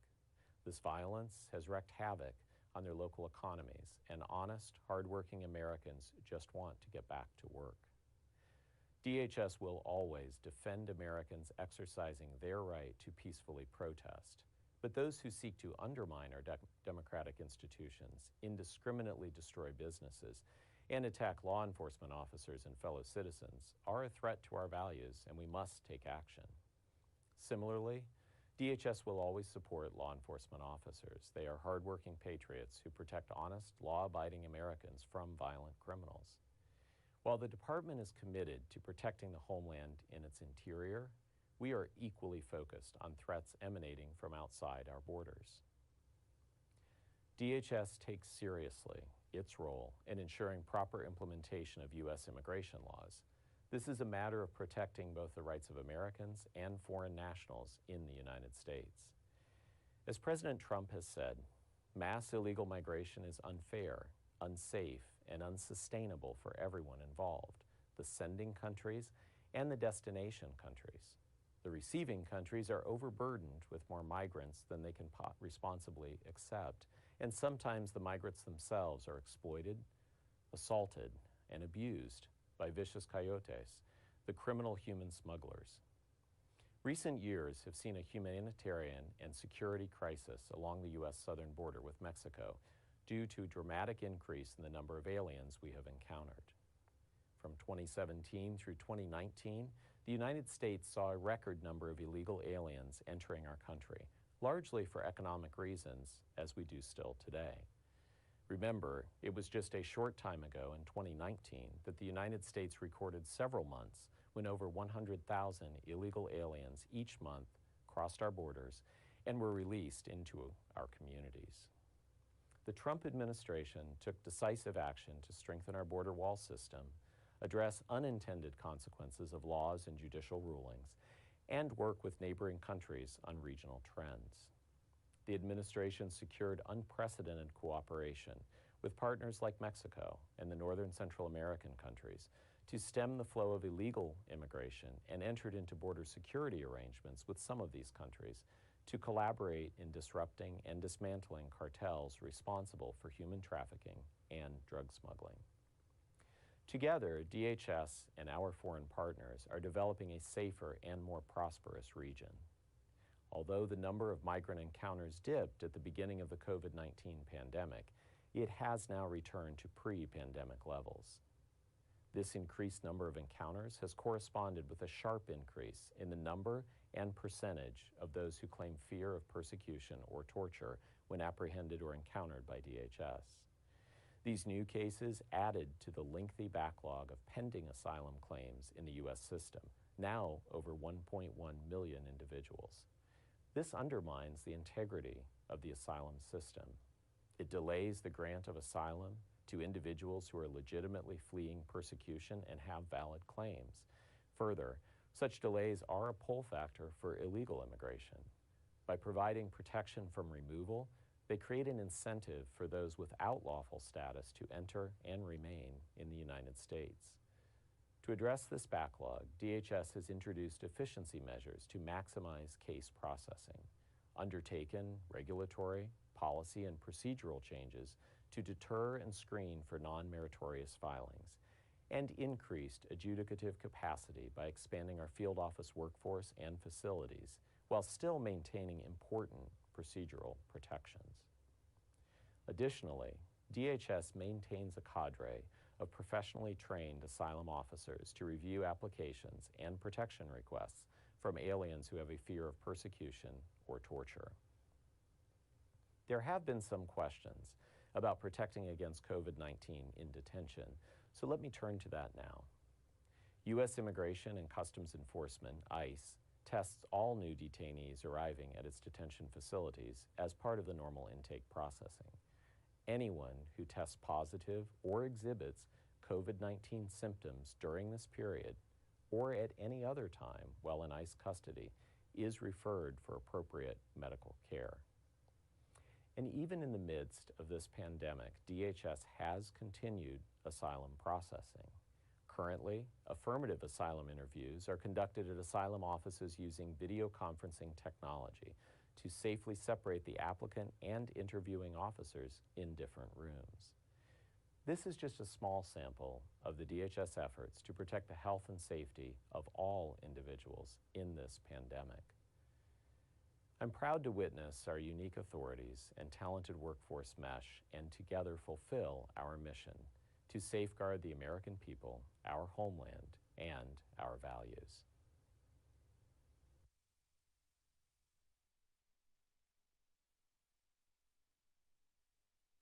So thank you very much for these presentations and first observations. And we'll now return to the speakers list. The next country on the speakers list is Canada. Thank you, Madam President. Canada commends the United States for its active fight against human trafficking and welcomes the recent U.S. Supreme Court ruling protecting gay, lesbian, and transgender employees from workplace discrimination based on sexual identity and orientation. Recognizing that some of the following recommendations have already been responded to by our esteemed U.S. colleagues immediately before I was given the floor, Canada recommends that the United States, 1, enhance measures to address racial disparities and discrimination and to improve police community relations, 2, take action to support equitable access to sexual and reproductive health and rights services and review policies that effectively limit foreign assistance for sexual and reproductive health and rights services abroad. 3, re-engage in the UN Human Rights Council and ratify the CEDAW, the Convention on the Rights of Persons with Disabilities, and the Convention on the Rights of the Child. 4, introduce a federal moratorium on the death penalty aiming at complete abolition. Canada and the United States have a long history. Thank you, Ambassador. Thank you very much. Next speaker is Chile. Thank you, Madam President. We're grateful for the presentation of the national report. And with all due respect, Chile would like to recommend that first, they move towards the ratification of the Convention on the Rights of the Child, as well as the Convention on the Elimination of all forms of discrimination against women, as well as the optional protocol of the Convention against torture and other cruel, inhumane, or degrading treatment or punishment. Second, to continue moving forward towards general policies that would eliminate all forms of racism and racial discrimination, xenophobia, and related forms of intolerance, whether it be structural, economic, social, or cultural. Also, to have a moratorium on the death penalty that have not yet abolished it. And fourth, to consider acceding to the American Convention of Human Rights by recognizing the competence of both the Inter-American Court of Human Rights and its commission. We wish the U.S. full success during this UPR cycle. Thank you. And I give the floor to China. Madam President, the Chinese delegation wishes to recommend to the U.S. One, root out the systematic racism, address widespread police brutality, and combat discrimination against African and Asian Americans. Second, urge politicians to respect people's rights to life and health and stop politicizing and stigmatizing COVID-19 pandemic. Three, take holistic measures to eliminate rich-poor polarization and social inequality. Four, combat the increasingly severe religious intolerance and xenophobic violence. Five, stop incarcerating migrants, including migrant children, and guarantee the rights of migrants. Six, address proliferation of guns and guarantee people's life rights. Right to life, coercive unilateral measures. And 8, stop torture in opposite matter and halt military intervention in other countries and stop killing civilians. 9, stop interfering for political reasons in other countries' internal affairs under the pretext of human rights. Thank you, Madam President. La palabra Colombia. Colombia, you have the floor. Thank you, Madam President. Colombia would like to welcome the delegation of the United States of America, and we would like to thank them for presenting the national report. We underscore the implementation of institutional frameworks and actions to combat racial discrimination and gender violence, and to provide support to victims as well as efforts aimed in moving towards providing proper housing as a right. With all due respect and with a constructive spirit, Colombia would like to recommend first to continue to move forward in religious freedom with the participation of all beliefs and with the participation of civil society. Second, to continue promoting efforts to provide equal treatment to all its citizens before the threat of the use of force by federal, state, and local police officers. Third, to provide human rights and fundamental freedoms of children and migrant adolescents and teenagers regardless of their migration status. And lastly, we would like to express Colombia's recognition of the democratic tradition of the United States of America, which we have seen in the recently held elections. Thank you very much. Thank you, Ambassador. Costa Rica. Costa Rica. Costa Rica would like to thank the United States for their presentation, and with all due respect, we would like to present the following recommendations. First, to adopt the necessary measures to combat racism and police violence, and this would include the adoption of a comprehensive national plan to combat racial discrimination and to reform police surveillance at the federal, state, and local levels. They must also ensure that the police forces abide by international principles on the use of force. Secondly, we recommend that they honor the commitment that they took on in the Conference of Nairobi to increase official development aid for the prevention of female genital mutilation and child and forced marriage. Last, we would like to recommend that an open invitation be extended to special procedures. Thank you. Thank you, Ambassador. La Côte d'Ivoire. Côte d'Ivoire, you have the floor.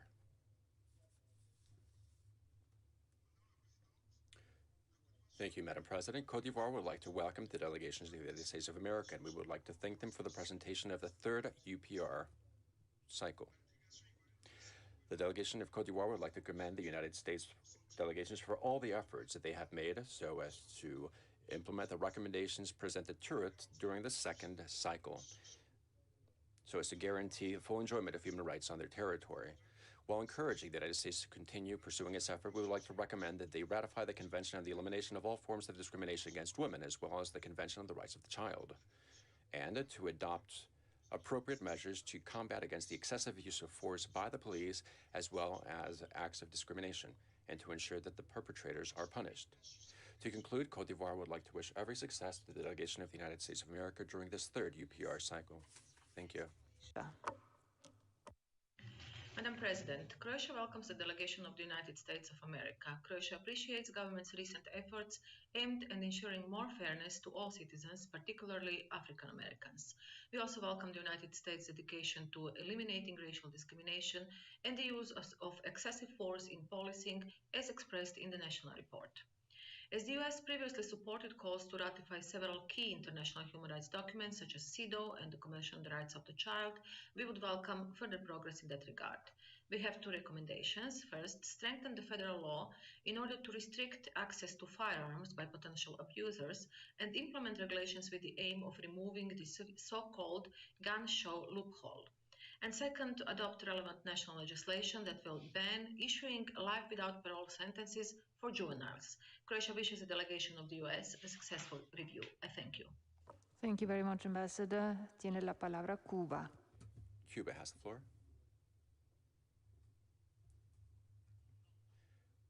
We would like to recommend, first, to put an immediate end to the embargo against Cuba, which is a severe violation of the human rights of the Cuban people.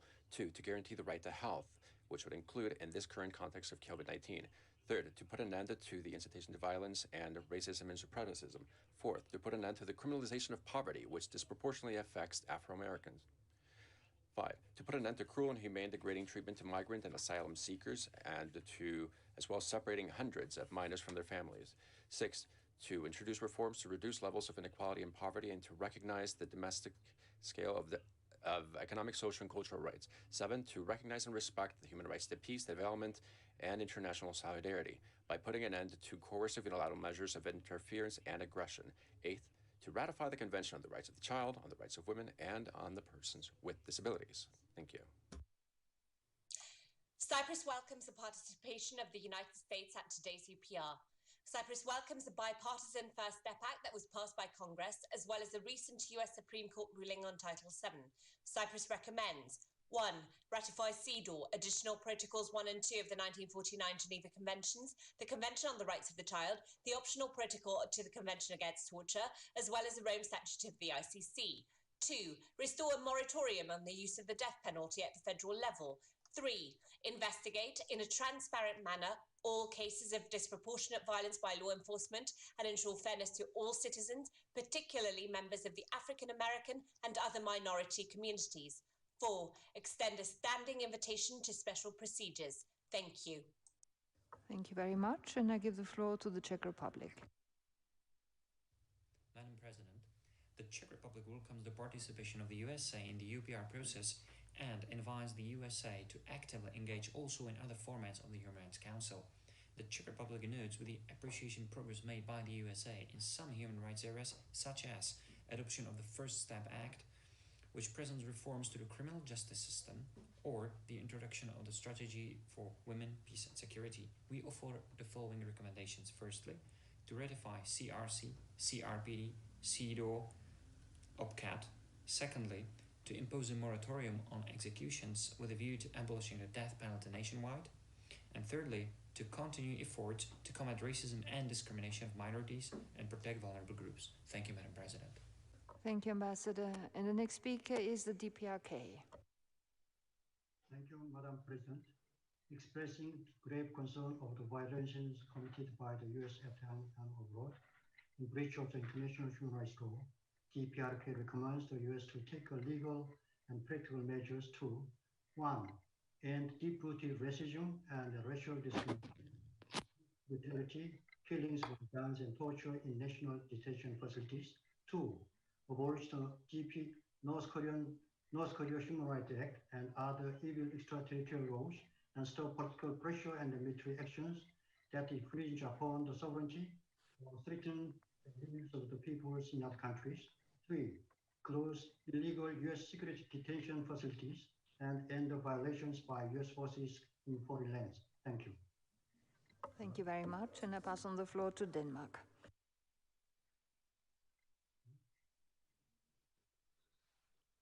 Madam President, Denmark welcomes the U.S. delegation, and we commend the U.S. for the passing of the Illegal Genocide and Atrocities Prevention Act, and we welcome the Supreme Court's decision on LGBTI discrimination. We urge the United States to renew its full engagement in the Human Rights Council. Denmark recommends the government to rescind the Title X restrictions to ensure access to comprehensive family planning services for all. Denmark also recommends the government to rescind Executive Order 13928, authorizing sanctions regarding the ICC. Finally, Denmark recommends the government to ratify OPCAT. Denmark wishes the United States a successful review. I thank you. Thank you, Ambassador. The next speaker is Ecuador.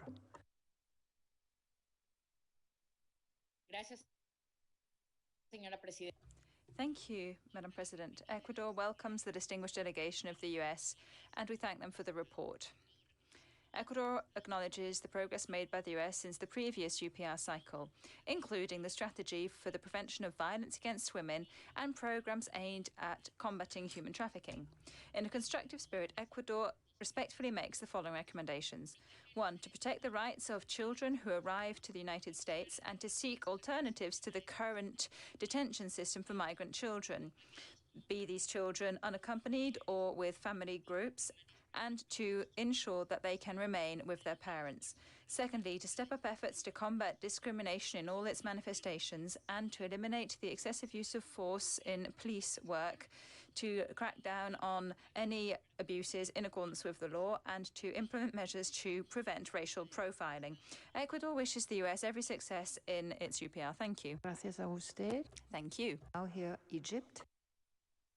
السيد الرئيس نرحب بوفد الولايات المتحدة. Thank you, President. We welcome the US delegation, and we would like to congratulate the United States on the recent elections. We make the following recommendations: take measures to combat racial discrimination and hate speech, especially against people of African descent, to strengthen equality in the criminal law system. Also, to investigate into any allegations of excessive use of force by police forces and to investigate allegations of torture. Thirdly, to strengthen the rights of migrant workers and their family members. We encourage the United States to also step up efforts geared towards ensuring the full exercise of economic, social and cultural rights without any discrimination and to combat violence against women. Tiene la palabra El Salvador. El Salvador, please. Thank you, President. We welcome the distinguished delegation of the United States, and we thank them for the report. In a constructive spirit, El Salvador makes the following respectful recommendations. 1, to make efforts to promote the human rights of migrants, asylum seekers, and refugees. Secondly, to continue the procedure for the ratification of the International Covenant on Economic, Social and Cultural Rights, as well as the ratification of the Convention on the Rights of the Child. El Salvador notes with satisfaction efforts made to combat violence against women and the adoption of the law on the prevention of maternal mortality in 2018.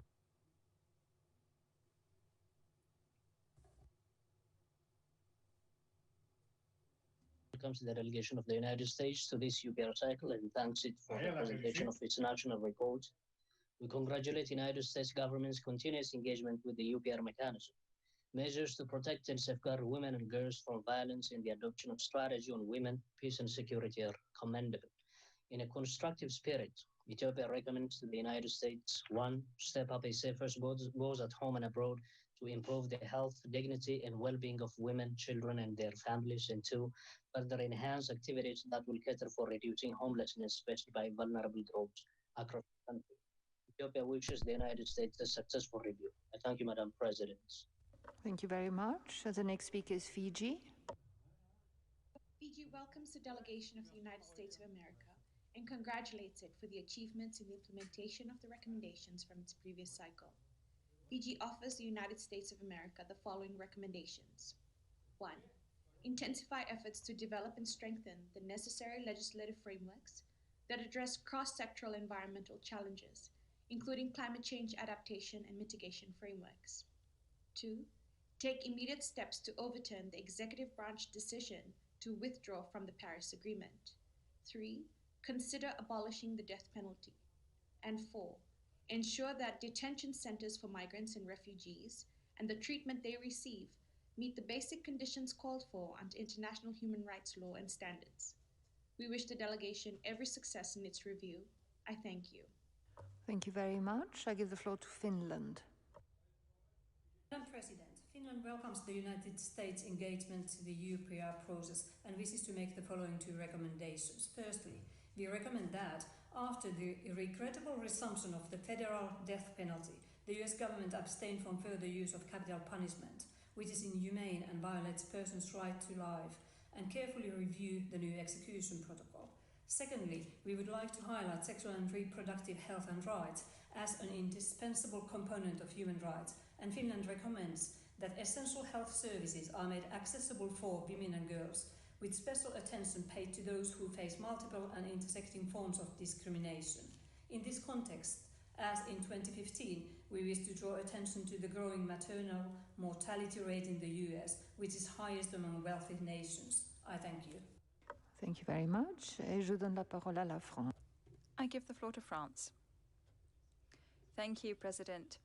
France warmly thanks the US authorities and encourages them to continue their human rights efforts. We recommend declaring a moratorium on executions at the federal level with a view to definitely abolishing the death penalty for all crimes, to close as soon as possible the Guantanamo Detention Center, to ensure access for women and girls to sexual and reproductive health rights, to ensure protection for LGBTI persons and put an end to discrimination against them, to lift all sanctions against ICC personnel, to ratify the International Covenant on Social, Economic and Cultural Rights, the Convention on the Elimination of All Forms of Discrimination against Women, the Convention on the Rights of Persons with Disabilities, and the Convention on the Rights of the Child. Thank you. Thank you. Georgia. Georgia welcomes and thanks the delegation of the United States of America for the presentation of the national report. We positively assess the formation of a commission on unalienable rights, which aims to provide advice and recommendations on human rights to the Secretary of State. Georgia welcomes an executive order on safe policing for safe communities, which aims to incentivize critical policing reforms. We also take note of investigations into police departments suspected in use of excessive force, improper searches, or improper stopping of persons for questioning. Herewith, we recommend to the United States to continue taking active steps towards a critical policing reform, to vigorously continue measures directed towards the elimination of violence against women and girls. We wish the delegation of the United States a very successful UPR. I thank you. Thank you very much. And the next speaker is Germany. President, Germany welcomes the US delegation to the UPR. Germany recommends two. 1. Re-engage with the UN Human Rights Council. 2. Lift sanctions against independent ICC staff. 3. Reinstall a moratorium on the death penalty at federal and state level where applicable, aiming at its complete abolition. 4. Take further measures to prevent, investigate, and punish excessive use of force by law enforcement, including against minorities and migrants at the border. 5. Ensure the assertion of the right to vote, including by demanding from states to refrain from using voter identification requirements that can have a discriminatory impact on voters. On the death penalty, we commend efforts to decrease the number of executions on the state level, but remain concerned about executions on the federal level. Thank you, Madam President. Thank you, Ambassador. And the next speaker is Ghana. Thank you, Madam President. Ghana welcomes the delegation of the U.S. to the UPR working group. We commend the progress made by the U.S. in implementing a number of recommendations it accepted during the second cycle of the UPR. We further note the efforts made to safeguard and protect women and girls through the introduction of the Strategy on Women, Peace and Security in June 2019. My delegation is, however, concerned with several executive orders and programs designed to restrict immigration in the country. Ghana recommends the following to the U.S. Continue with the ongoing efforts to ratify outstanding core international human rights instruments at the earliest convenience, to take steps to ensure the full implementation of domestic and international laws to end all forms of discrimination, including discrimination against race, sex, religion, and bring the perpetrators to book. And 3, improve conditions of confinement pertaining to immigrants to meet human rights standards and international treaties. We wish the U.S. every success with the review process. I thank you. Thank you very much. And I pass on the floor to Greece. Thank you, Madam President. Greece warmly welcomes the delegation of the United States. We welcome the positive steps taken since the last review, including the adoption of the First Step Act and the recognition of the applicability of the Civil Rights Act to victims of discrimination in the workplace, based on sexual orientation and gender identity. The progress achieved at state level towards ending the death penalty is also of note. Greece recommends that the US 1. Work across federal agencies and departments to foster more comprehensive education and training for state and local agencies and officials on human rights. 2. Prioritize services for prevention and response to gender-based violence, including in institutional settings such as the penitentiary system. And 3. Ensure the right to vote without discrimination by increasing access to every method of voting allowed in each state or jurisdiction. Greece wishes the delegation of the United States every success in the implementation of recommendations. I thank you. Thank you very much, Ambassador. Je donne la parole à Haïti. I give the floor to Haiti.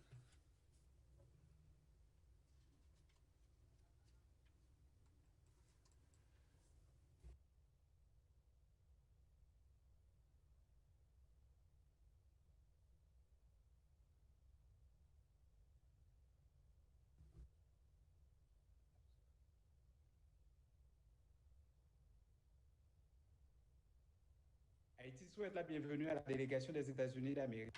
Thank you very much. Haiti would like to welcome the US, and we thank them for their update under this third cycle review of the UPR. In a constructive spirit, we make the following recommendations. 1. To adopt new measures to ensure freedom of expression online. Secondly, to create a federal mechanism in order to provide the necessary support to all men and young and boys to prevent any delay in their psychosocial fulfillment. Thirdly, to continue a responsible fight against the global issue of climate change and the negative impact thereof, in particular by stepping up cooperation with the international community. We wish the US every success. Thank you. Thank you. Madam President, Honduras welcomes the delegation of the US, and we thank them for the report. In a spirit of cooperation and in a constructive mindset, we make the following recommendations. 1. To sign and ratify the International Convention on the Protection of Migrant Workers and their Family Members. Secondly, to ratify the Convention on the Rights of Persons with Disabilities. We would like to congratulate the US on the implementation of the accepted recommendations under previous cycles. We support all of the US's efforts aimed at implementing recommendations that will be accepted during this cycle and those that were accepted in previous ones. Thank you. Gracias, Embajador. Next speaker is Iceland. Thank you, Madam President. Iceland welcomes the US delegation, welcomes the national report and the steps outlined therein, and hopes for the continued implementation. Iceland makes the following recommendations. 1. Impose a moratorium on executions with a view to abolishing the death penalty nationwide. 2. Strengthen activities and laws aimed at the elimination of discrimination in society and other intolerance against minorities and other groups, including based on race, ethnicity, sexual orientation, and gender identity. 3. Take necessary measures to reduce gun violence, concerned at the large number of gun-related deaths and injuries, which disproportionately affect members of racial and ethnic minorities. 4. Protect the sexual and reproductive health and rights of women and girls by ensuring their access to sexual and reproductive health information, commodities, and services. I wish the US all success for its review. I thank you. Thank you, Ambassador. And I give the floor to India. Thank you, Madam President. India extends a warm welcome to the delegation of the United States and thanks the delegation for its comprehensive presentation. We acknowledge the US's efforts to eliminate racial injustice and use of excessive force in policing, and their acceptance that more needs to be done to ensure fairness to all citizens. We recommend the following to the USA. First, consider early ratification of international conventions relating to economic, social, and cultural rights, Convention on Elimination of All Forms of Discrimination Against Women, and the Convention on the Rights of Child. Second, consider establishing a national human rights institution in accordance with the Paris Principles. Third, strengthen the legislations with regards to elimination of racial injustice and killings resulting from gun violence.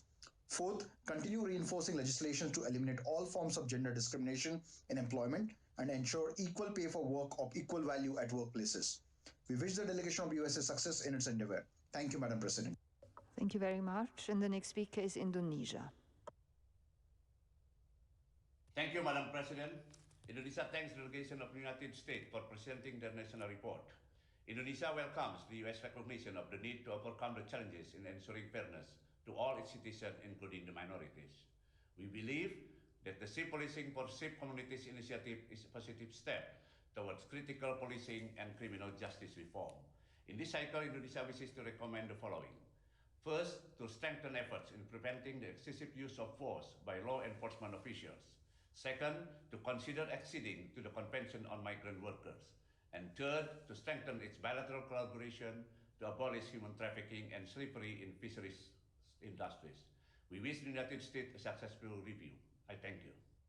Thank you, Ambassador. And I give the floor to Iran.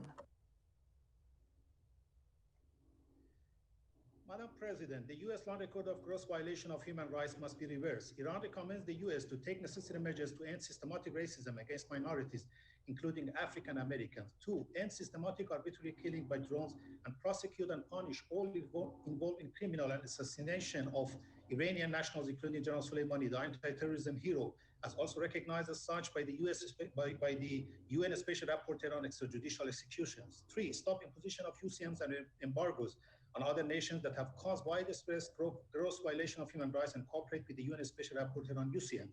4, end arbitrary detention of many Iranians on the bogus allegation of violating its unlawful sanction. 5, end its complicity in atrocities committed by Saudi forces against Yemeni people and by Israeli regime against Palestinians and stop selling arms to them. 6, cooperate with ICC investigation of war crimes by US military in Afghanistan. 7, stop separating young kids from their migrant parents and putting them in cages. Thank you very much. Next speaker is Iraq. Iraq. Thank you, Madam President. We welcome the head and members of the U.S. delegation to this third cycle of the UPR, and we highly value their efforts in preparing the report. We offer the following recommendations. First, combat racism and hate speech, especially against immigrants and asylum seekers, and reinforce their protection. Second, train law enforcement agencies on human rights principles, on arrest, detention, investigation, and decent treatment.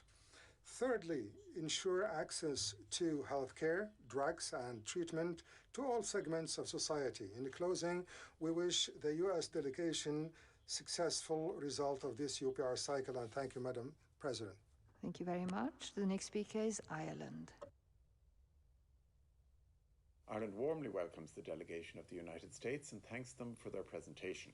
Ireland strongly believes that the international community is best served when all voices are heard around the table.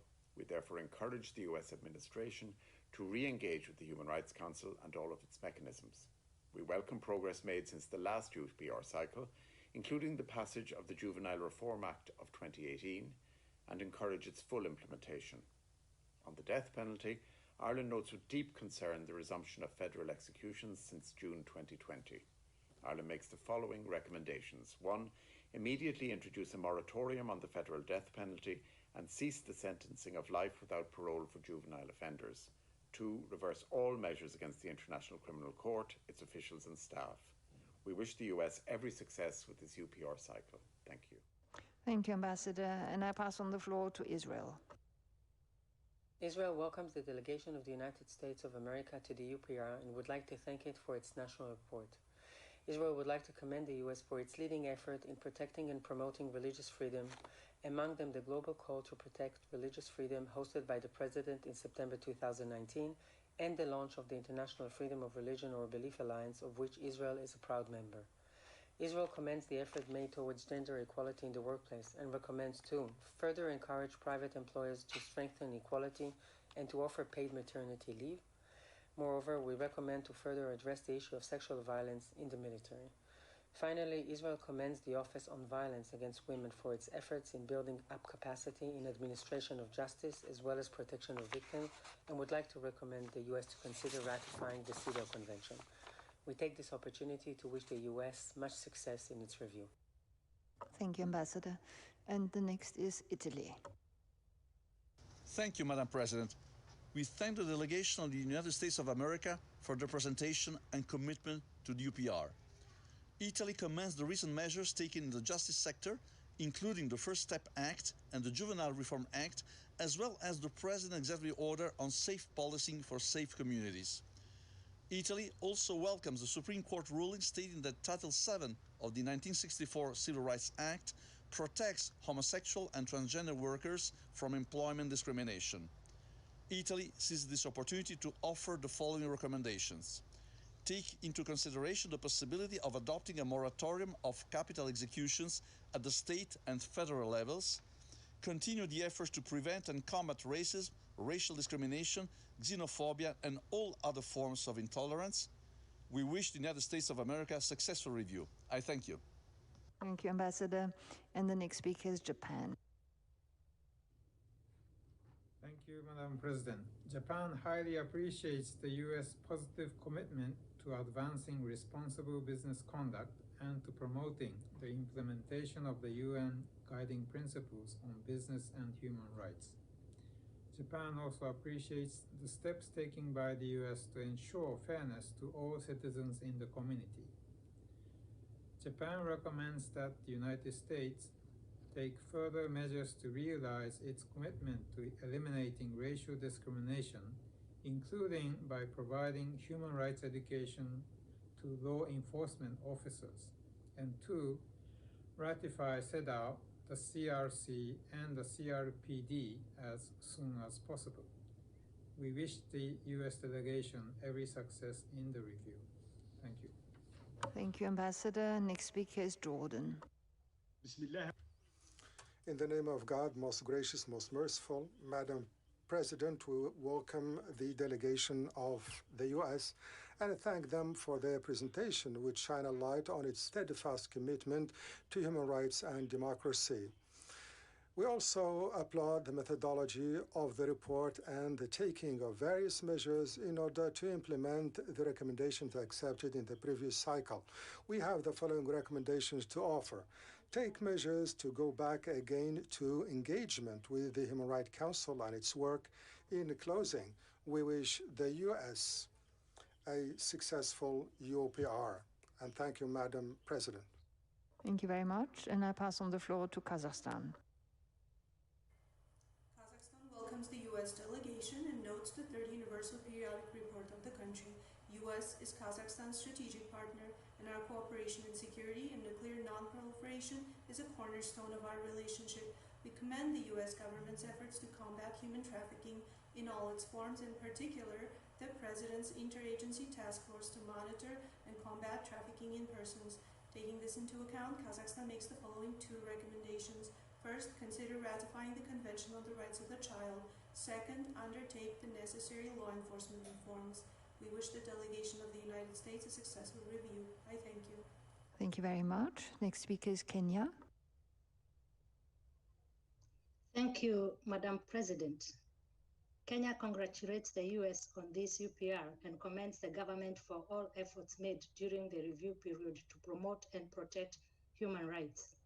Kenya recommends the following to the U.S. government: to take the necessary measures to eliminate all forms of racial, gender, religious, and other forms of discrimination. Ratify the Convention on Elimination of All Forms of Discrimination Against Women, the Convention on the Rights of the Child, the Convention on the Rights of the Persons with Disabilities, among other critical international conventions. Third, implement deliberate strategies to reduce the gap between African Americans and the rest of the population, as well as between the indigenous and non-indigenous populations, and hence reduce structural and institutional discrimination. Thank you very much. Thank you. Next speaker is Latvia. Latvia welcomes the delegation of the USA and thanks for presenting its national report. We note the measures taken by the government since the previous review and encourage further efforts in fulfilling its human rights obligations and commitments. Latvia would like to recommend the government of the USA to establish a moratorium on death penalty with a view to its eventual abolition and consider ratifying the second optional protocol of the ICCPR. Latvia would also like to reiterate the following recommendations from the previous UPR cycle: to take the necessary national measures with the view of ratifying CEDAW, to ratify and fully align its national legislation with all the obligations under the Rome Statute of the ICC, and to consider extending a standing invitation to all special procedures mandate holders of the Human Rights Council. Latvia wishes the delegation of the USA success in the review. I thank you. Thank you very much. And I understand at this stage, Ambassador Bremberg and his delegation want to come back in. You have the floor. Thank you, Madam President. I would now like to present video messages from 3 further representatives from our U.S. delegation, which I believe will respond to some of the questions raised from Turkey, Australia, Azerbaijan, Sri Lanka, Afghanistan, Colombia, Denmark, and the United Kingdom, to name a few. Thank you. Hello, my name is Lynn Grasso, and I'm the Director of Enforcement in the Office of Fair Housing at the United States Department of Housing and Urban Development. I'm very glad to participate in this session to address the United States efforts related to housing and homelessness. Since our last UPR, we've continued to support programs to protect individuals from discrimination, to combat homelessness, and to increase affordability and choice in the housing market. High housing costs can lead to homelessness and increased inequality. To address this issue, in June 2019, the President established the White House Council on Eliminating Barriers to Affordable Housing to remove the obstacles that impede the production of affordable homes, to boost economic growth and provide economic stability for more Americans. The Tax Cuts and Jobs Act included the Opportunity Zone tax incentive to encourage affordable housing through privately funded development and rehabilitation of quality housing stock. Each year, the United States provides billions of dollars to support rental assistance programs for low-income families. The nation's largest rental subsidy program provides financial support for families through housing vouchers to rent homes in the private market. In 2018, the federal government launched a campaign to encourage more property owners to participate in this program to expand the availability of affordable homes for participating families. Beyond these housing affordability actions, federal agencies have addressed homelessness by reducing and treating illicit drug use, expanding mental health resources, and promoting self-sufficiency and local control in homeless assistance programs. In October 2020, the United States Interagency Council on Homelessness released an updated strategic plan, which focuses on the root causes of homelessness and prioritizes trauma-informed care to prevent and end homelessness. Federal funding targeted for homeless assistance has increased every year in the last decade. In 2020, Congress appropriated over $6.6 billion for these programs. These resources support a wide variety of social programs for families who struggle with poverty or health problems that often lead to homelessness. The Council has also released guidance on removing barriers to housing and services for individuals with criminal records who are experiencing homelessness. In its new strategic plan, the Council has also promoted alternatives to criminalizing people experiencing homelessness through better partnerships between law enforcement and homeless service organizations, increased capacity of social work and mental health programs, and reducing recidivism among individuals experiencing homelessness. To support these efforts, communities that document steps that they are taking to combat the criminalization of homelessness receive priority for federal homelessness grants. The United States is also committed to minimizing displacement and evictions resulting from strains in the housing market amid the COVID-19 pandemic. In accordance with the President's executive order to take all lawful measures to prevent evictions, the federal government invoked its authority to temporarily halt certain foreclosures and evictions through the end of 2020. Other measures taken by the United States government include federal grants, rental assistance, and technical assistance to prevent evictions and keep people in their homes. Finally, I would like to address federal activities to overcome housing discrimination. United States federal law makes it illegal to discriminate in the sale or rental of housing based on race, color, religion, national origin, sex, disability, and familial status. The federal government investigates complaints of housing discrimination and rigorously enforces these legal protections. The United States government has also prioritized the enforcement of federal laws that provide for accessibility and housing to ensure equal access for people with disabilities and further prevent homelessness. The United States is committed to ensuring all Americans have access to safe, affordable, quality housing.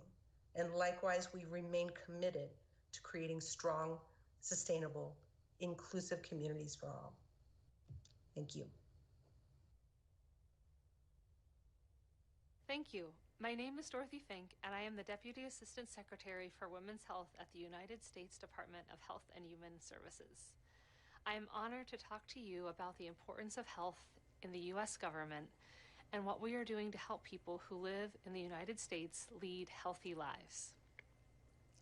I'd like to respond to questions about COVID-19 and what we are doing to address higher rates of mortality and morbidity in minority populations. HHS is invested in improving our understanding of the impact of COVID-19 in minority populations who are often at higher risks for contracting the virus. Some of the immediate steps underway to reduce disparities include providing more accessible and affordable testing and treatment options, strengthening effective communication to minority populations, tailoring guidance for individuals and communities most at risk, and expanding telehealth options to increase access to healthcare. HHS invested $40 million in the development and coordination of a strategic network of national, state, territorial, tribal, and local organizations to improve and provide effective communication. This will include culturally competent information in multiple languages. Turning now to concerns about the evolving opioid crisis and suicide rates in the United States. Our administration has taken numerous measures to address these serious issues, including the coordination of opioid-related activities through the White House Opioid Cabinet. HHS launched a 5-point strategy to combat opioid abuse, misuse, and overdose.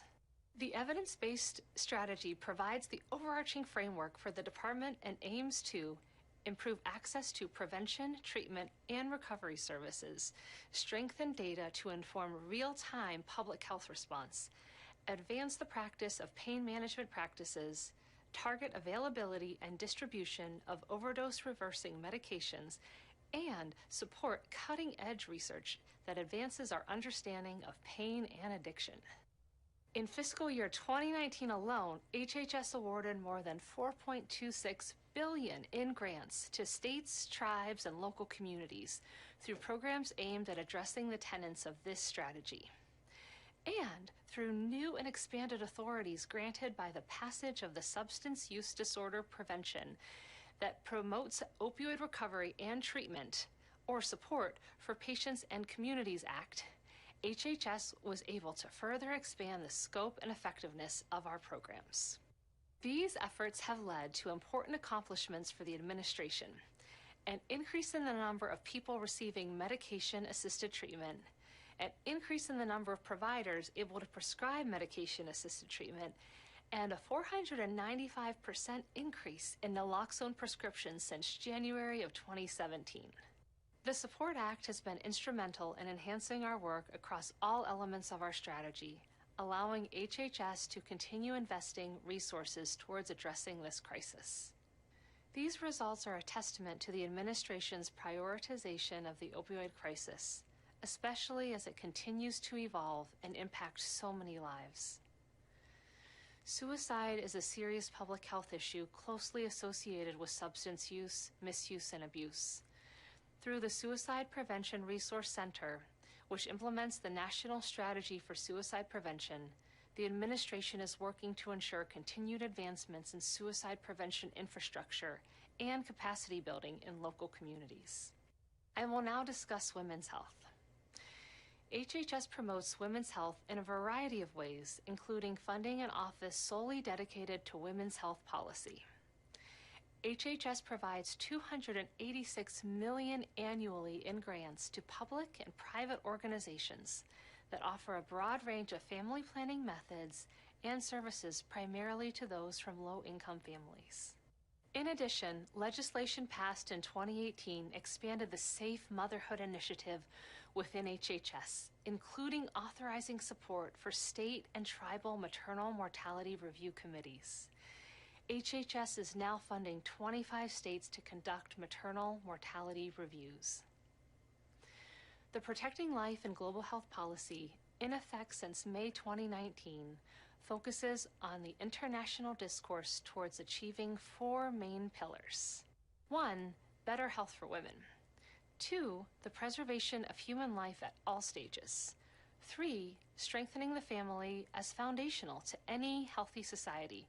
And 4, protecting every nation's national sovereignty in global politics.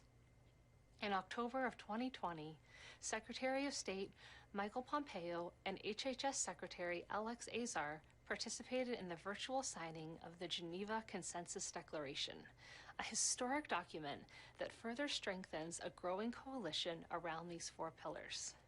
This document was co-sponsored by the United States, Brazil, Egypt, Hungary, Indonesia, and Uganda, and co-signed by 33 countries in total, representing more than 1.6 billion people. Hi and good afternoon. My name is Allison Kilmartin.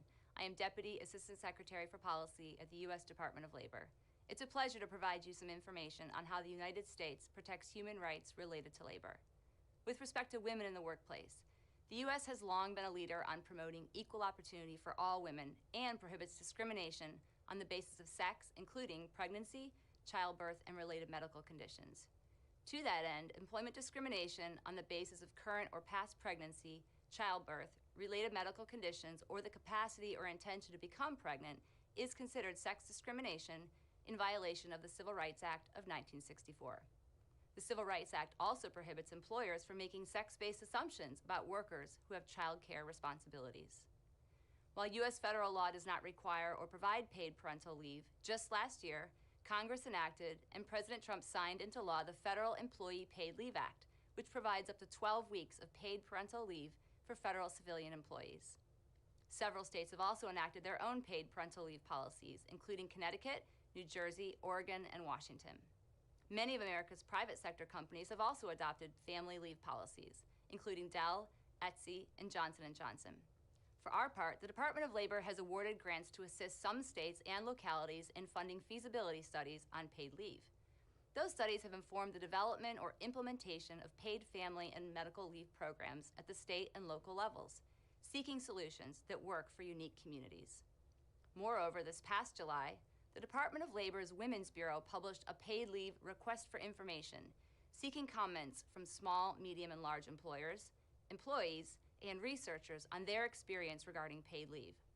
We hope this information will lead to the development of recommendations and/or future policy on how to best support working families in America.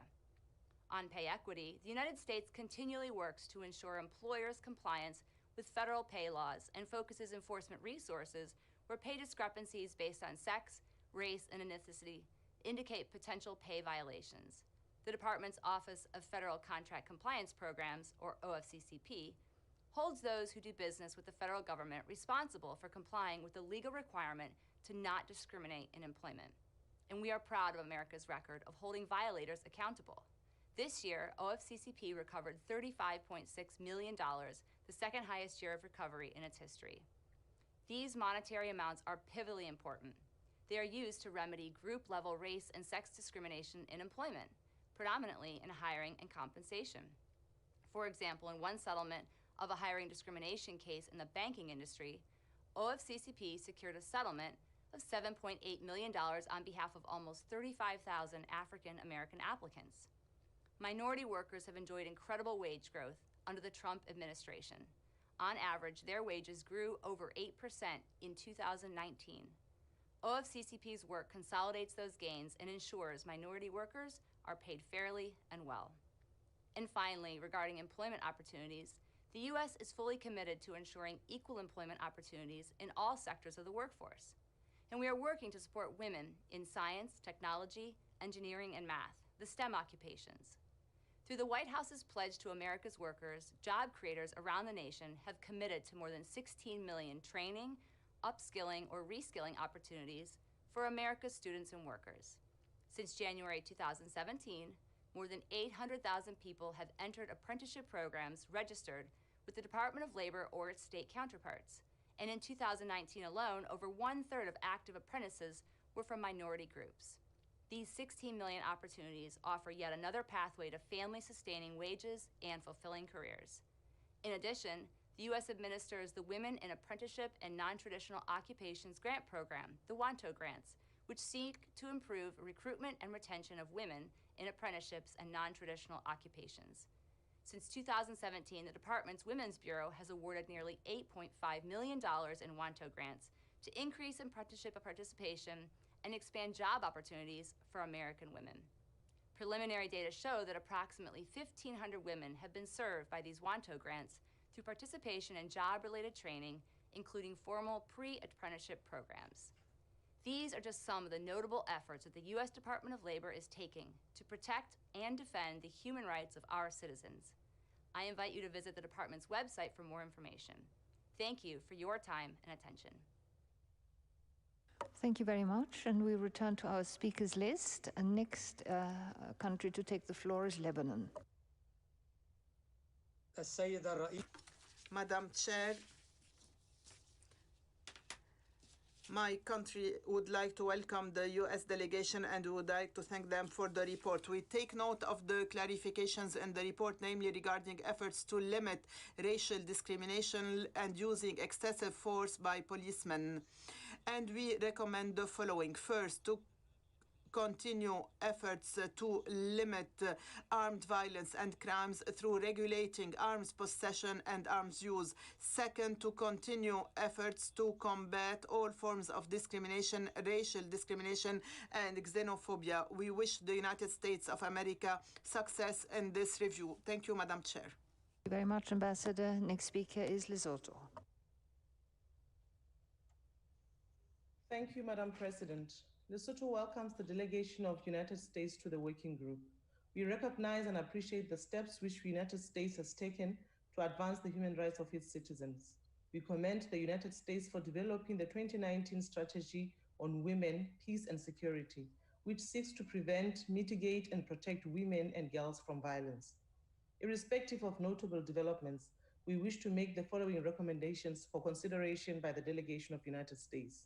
1, to continue to put in place measures to eradicate racism, xenophobia, and all forms of related intolerance across the country. 2, to launch awareness campaigns foster at putting an end to all forms of police brutality. Finally, we wish United States every success with this UPR cycle. I thank you, Madam President. Thank you very much. I give the floor to Liechtenstein. Thank you, Madam President.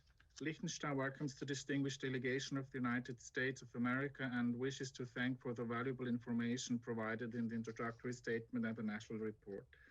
The constructive spirit Liechtenstein recommends that the United States first join the Code of Conduct regarding Security Council action against genocide, crimes against humanity or war crimes as elaborated by the ACT group.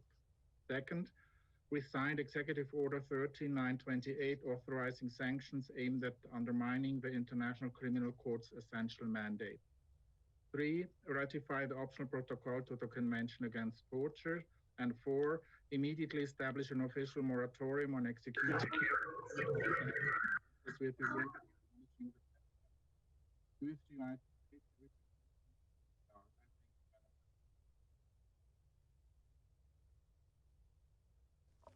Thank you. The next speaker is... We are trying to repeat this video.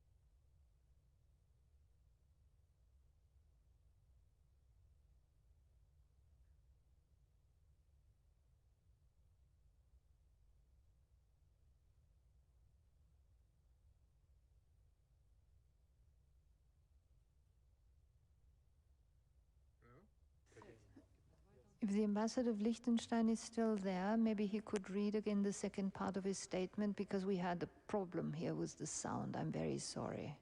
But Ambassador, I see that you are still there. Of course, I will.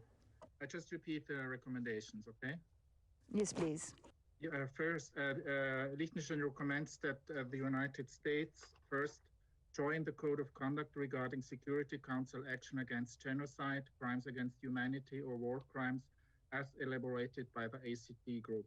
Second, resigned Executive Order 13928 authorizing sanctions aimed at undermining the International Criminal Court's essential mandate. Three, ratify the optional protocol to the Convention Against Torture. And 4, immediately establish an official moratorium on executions and commute all death sentences with a view to abolish the death penalty. We wish the US every success in its UPR. Thank you. Thank you very much, Ambassador, and I'm sorry about that, but I think now it's very well, we got it all. Next speaker is Lithuania. Thank you, President. Lithuania welcomes the US delegation, thanks it for its national report, and commends US efforts in the promotion of human rights. Acknowledging the progress at state level to end the death penalty, Lithuania recommends to introduce an immediate moratorium on execution of death penalty as a step toward a future complete abolishment. Second, we recommend to ratify the CEDAW and CRPD conventions. Third, Lithuania recommends to establish an independent national human rights institution at the federal level. Fourth, Lithuania recommends the US to consider rejoining the work of the Human Rights Council. We wish the US delegation a successful review. Thank you. Thank you, Ambassador. Et je donne la parole au Luxembourg. I give the floor now to Luxembourg. Thank you. Luxembourg welcomes the delegation of the United States and thanks them for presenting their national report. My delegation would like to make the 5 following recommendations. 1. Ratify the Convention on the Rights of the Child. 2. Include in legislation a ban on the separation of families during migration. 3. Guarantee essential health services for all, including sexual and reproductive health services. 4. Fully implement commitments of the Women, Peace and Security agenda at the international and national levels, including the framework of their role as a permanent member of the Security Council, and ensure politically and financially the participation of women in ongoing peace processes. 5. Take appropriate measures to put an end to police violence. Luxembourg wishes the U.S. every success in implementing the recommendations made. Thank you. Merci beaucoup. Thank you, Ambassador. And we now turn to Malaysia. Madam President, Malaysia thanks the delegation of the USA for its presentation. Based on all reports submitted, Malaysia puts forth the following recommendations. Consider establishing an independent national human rights institution in line with the Paris Principles. Ensure a systematic accountability and full prompt redress for victims in cases of police misconduct and brutality. Prohibit torture in detention and ensure detainees have access to fair trials and full redress.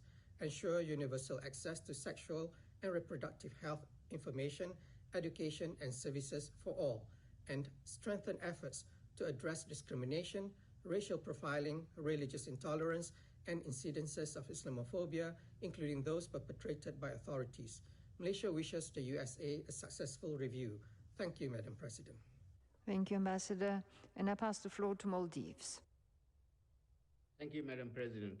The Maldives extends a warm welcome to the high-level delegation of the United States of America to the UPR process and thank them for their presentation today. In a constructive spirit of engagement, the Maldives presents the following 2 recommendations. 1, while noting the leadership role of the US in championing human rights, we would like to encourage the US to actively re-engage with the Human Rights Council and Special Procedures Mechanism of the OHCHR. 2, while recognizing the immense efforts undertaken by the US for the promotion and protection of the rights of women and children, we encourage to expedite the process of ratification of the Convention on the Elimination of All Forms of Discrimination Against Women and the Convention on the Rights of the Child. My delegation wishes the United States every success at this 3rd cycle review. Thank you, Madam President. Thank you, Ambassador. Et je passe la parole. I give the floor now to Mali. Merci, Madame la. Thank you, Madam President. Mali welcomes the delegation of the United States and thanks them for presenting their national report. We welcome the contribution of the American government to global efforts to promote and protect human rights and we call on the country to continue and step up these efforts. In a constructive spirit, Mali recommends to the United States: 1. Ratify the Convention on the Rights of the Child. 2. Conclude the process of ratifying the Convention on the Rights of Persons with Disabilities, which was submitted to the Senate already. The delegation of Mali wishes the U.S. every success in implementing the recommendations made this time. Thank you, Madam President. Thank you. The next speaker is Malta. Thank you, President. Malta warmly welcomes the delegation of the United States of America. We welcome the progress made by the United States on the reforms to the criminal justice system at federal level. We recommend the following. 1. Strengthen measures to prevent and combat violence, especially the rate of murder experienced by transgender women of color, as well as the violence experienced by the broader LGBTQ community. 2. Continue to reduce the role of policing as a response to societal problems largely related to poverty, while investing in direct solutions to those problems that do not involve criminalization.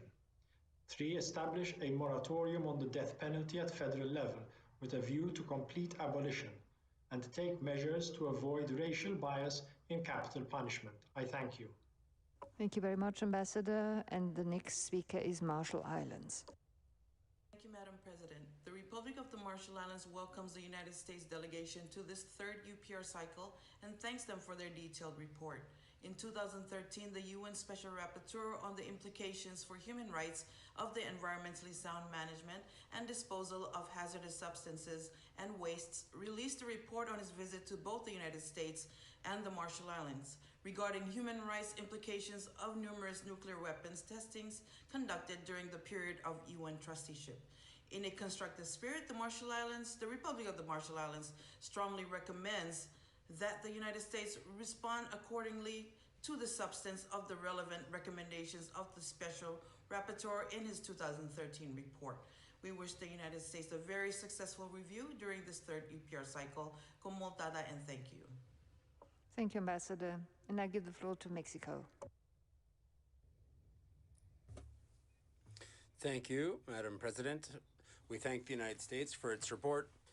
We respectfully recommend the following: adopt measures to eliminate discrimination and xenophobic discourse, eradicate practices such as excessive use of force and racial profiling. 2, guarantee the respect for life, dignity, and safety, as well as human rights of migrants and refugees. Ensure the conditions appropriate to detention centers, prioritize family unity, and safeguard the best interest of the child. 3, defer or suspend the death penalty and make more agile the adoption in a federal court of compliance with the ruling from the ICJ in the Avena case. 4, detain illegal exportation of weapons to other countries. 5, ensure that all women have access to sexual and reproductive health information. Thank you. Montenegro welcomes the distinguished delegation of the United States of America. It is gratifying to note the USA broad engagement in promotion of the human rights-based policies, both at national and international level. The state's generous contribution to the Office of the High Commissioner for Human Rights is one of many exemplary, as is the initiated ratification procedure of several other international human rights instruments before the competent authorities, with the expected completion of the process in due course.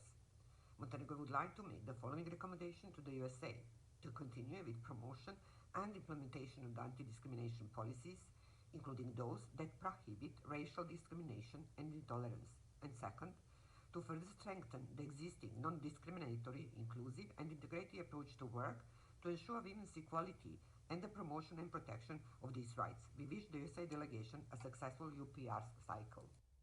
Thank you, Ambassador. Next speaker is Morocco. Madam President, Morocco welcomes the United States of America's participation in the UPR and notes the positive steps taken since its last review. Morocco welcomes the ratification by the American government of the Convention on the Prevention and Punishment of the Crime of Genocide and the protocol relating to the status of refugees. My delegation welcomes the introduction by the United States of its strategy on women, peace and security in June 2019. Morocco expresses its support to the migrant and seasonal agricultural worker protection policy aiming at the protection of the rights of seasonal workers. Finally, Morocco would like to recommend 1. The ratification of the Convention on the Elimination of All Forms of Discrimination Against Women. 2. The Convention on the Rights of the Child. Morocco wishes the delegation of the United States of America a successful review. Thank you, Madam President. Thank you very much. The next speaker is Myanmar. Madam President, Myanmar welcomes the delegation of the United States of America to the UPR working group and thanks them for the national report. We also welcome the successful U.S. election 2020, which was held recently. In constructive spirit, Myanmar recommends the following. 1. Consider ratification of core human rights treaties, namely CEDAW, CRC, CRPD, and ICESCR. 2. Step up measures to protect and ensure the rights of the migrants. 3. Strengthen sanctions against employers who engages in unfair labor practices and ensure workers' rights are not violated. And 4. Address issues of racism, xenophobia, and bullying among children at schools. We wish United States a successful UPR. Thank you, Madam President. Thank you very much. Next speaker is Namibia. Thank you, Madam President. We take this opportunity to commend the United States of America for its steadfast commitment to democracy, notwithstanding the deadly impact of the COVID-19 pandemic, and to wish all Americans the best as they go through this election period. In the spirit of constructive dialogue, we make the following recommendations for consideration by the United States of America. 1. Ratify the Convention on the Elimination of All Forms of Discrimination Against Women. 2. Adopt legislation that aims to reduce incidents of profiling by law enforcement. 3. Commit to ending the death penalty federally and create incentives for states to enact similar bans. We wish the delegation of the United States of America a successful review. I thank you, Madam President. Thank you, Ambassador. Next speaker is Nepal. President, Nepal warmly welcomes the U.S. delegation to the third cycle of the UPR. We thank them for presenting the national report. Nepal commends the unwavering commitment of the United States to the inalienable rights of all individuals. We note the U.S. legislative and policy measures and appreciate their progress towards the robust protection of human rights. It is remarkable to note higher representation of women in political decision-making. We encourage the United States to further enhance their efforts for improving racial disparities and promoting social inclusion. While wishing the United States a successful review, we recommend the following for their consideration. 1. Consider ratification of core international human rights instruments, including CEDAW and CRC. 2. Consider establishing an independent national human rights institution in accordance with the Paris Principles. Thank you. Thank you, Ambassador. And the next speaker is the Netherlands. The Kingdom of the Netherlands thanks the delegation of the United States of America for the presentation of its national report. The Netherlands recommends the USA 1. To repeal the Helms Amendment and the Protecting Life in Global Health Assistance Policy, and in the interim, allow U.S. foreign assistance to a minimum be used for safe abortion in the cases of rape, incest, and life endangerment. 2. To take all necessary steps to work towards an immediate moratorium on the execution of the death penalty with a view to a complete abolishment in line with international human rights standards such as the right to live. The Netherlands wishes the USA success with the implementation of the recommendations it receives during this third UPR cycle. The Netherlands hopes that the United States of America will reconsider its decision and rejoin the Human Rights Council. Thank you. Thank you, Ambassador. And the next speaker is New Zealand. Madam President, New Zealand welcomes the participation of the United States in this process. New Zealand is concerned that the United States resumed federal capital punishment this year and that significant numbers of people continue to be executed in the United States. New Zealand recommends that the United States urgently imposes a moratorium on executions and works towards the complete abolishment of the death penalty. As a core part of protecting and empowering women and young people, New Zealand recommends the United States to ensure that their international aid allows access to sexual and reproductive health services. Finally, New Zealand recommends the United States urgently ratifies the Convention for the Elimination of All Forms of Discrimination Against Women, the Convention on the Rights of the Child, and the Convention on the Rights of Persons with Disabilities. Thank you, Madam President. Thank you very much. Next speaker is Nicaragua. Thank you, Madam President. The Permanent Mission of Nicaragua recommends 1. The total closing of illegal extraterritorial prisons, and in particular Guantanamo, territory illegally occupied by the United States.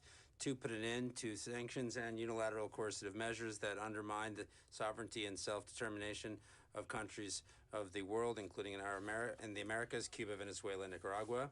3, prioritize urgent measures to fight hate speech, discrimination, racism, and xenophobia, primarily in Latin American communities and Afro-descendant communities that face high levels of police brutality. 4, ensure the enjoyment of human rights of minorities and vulnerable groups in the country, especially those in migrant detention centers along the border.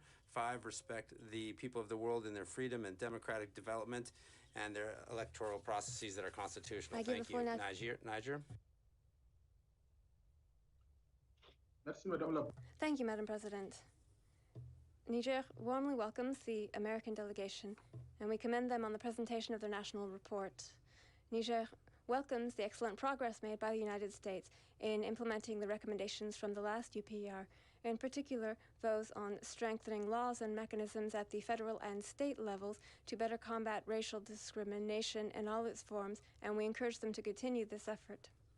In a constructive spirit, Niger recommends to the United States to continue collaboration with human rights mechanisms, explore the possibility of ratifying the Convention on the Elimination of All Forms of Discrimination Against Women, explore the possibility of ratifying the International Convention on the Protection of the Rights of All Migrant Workers and members of their families. To conclude, Niger welcomes every success to the United States delegation in this review. Thank you.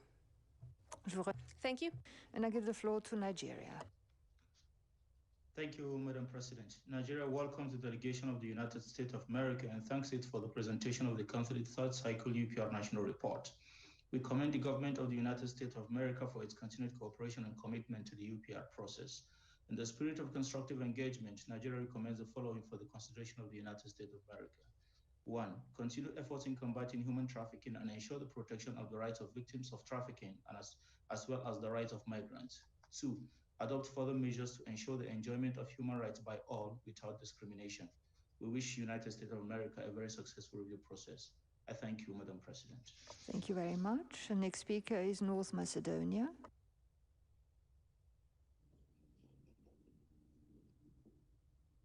Thank you, Madam President. North Macedonia welcomes the delegation of the United States.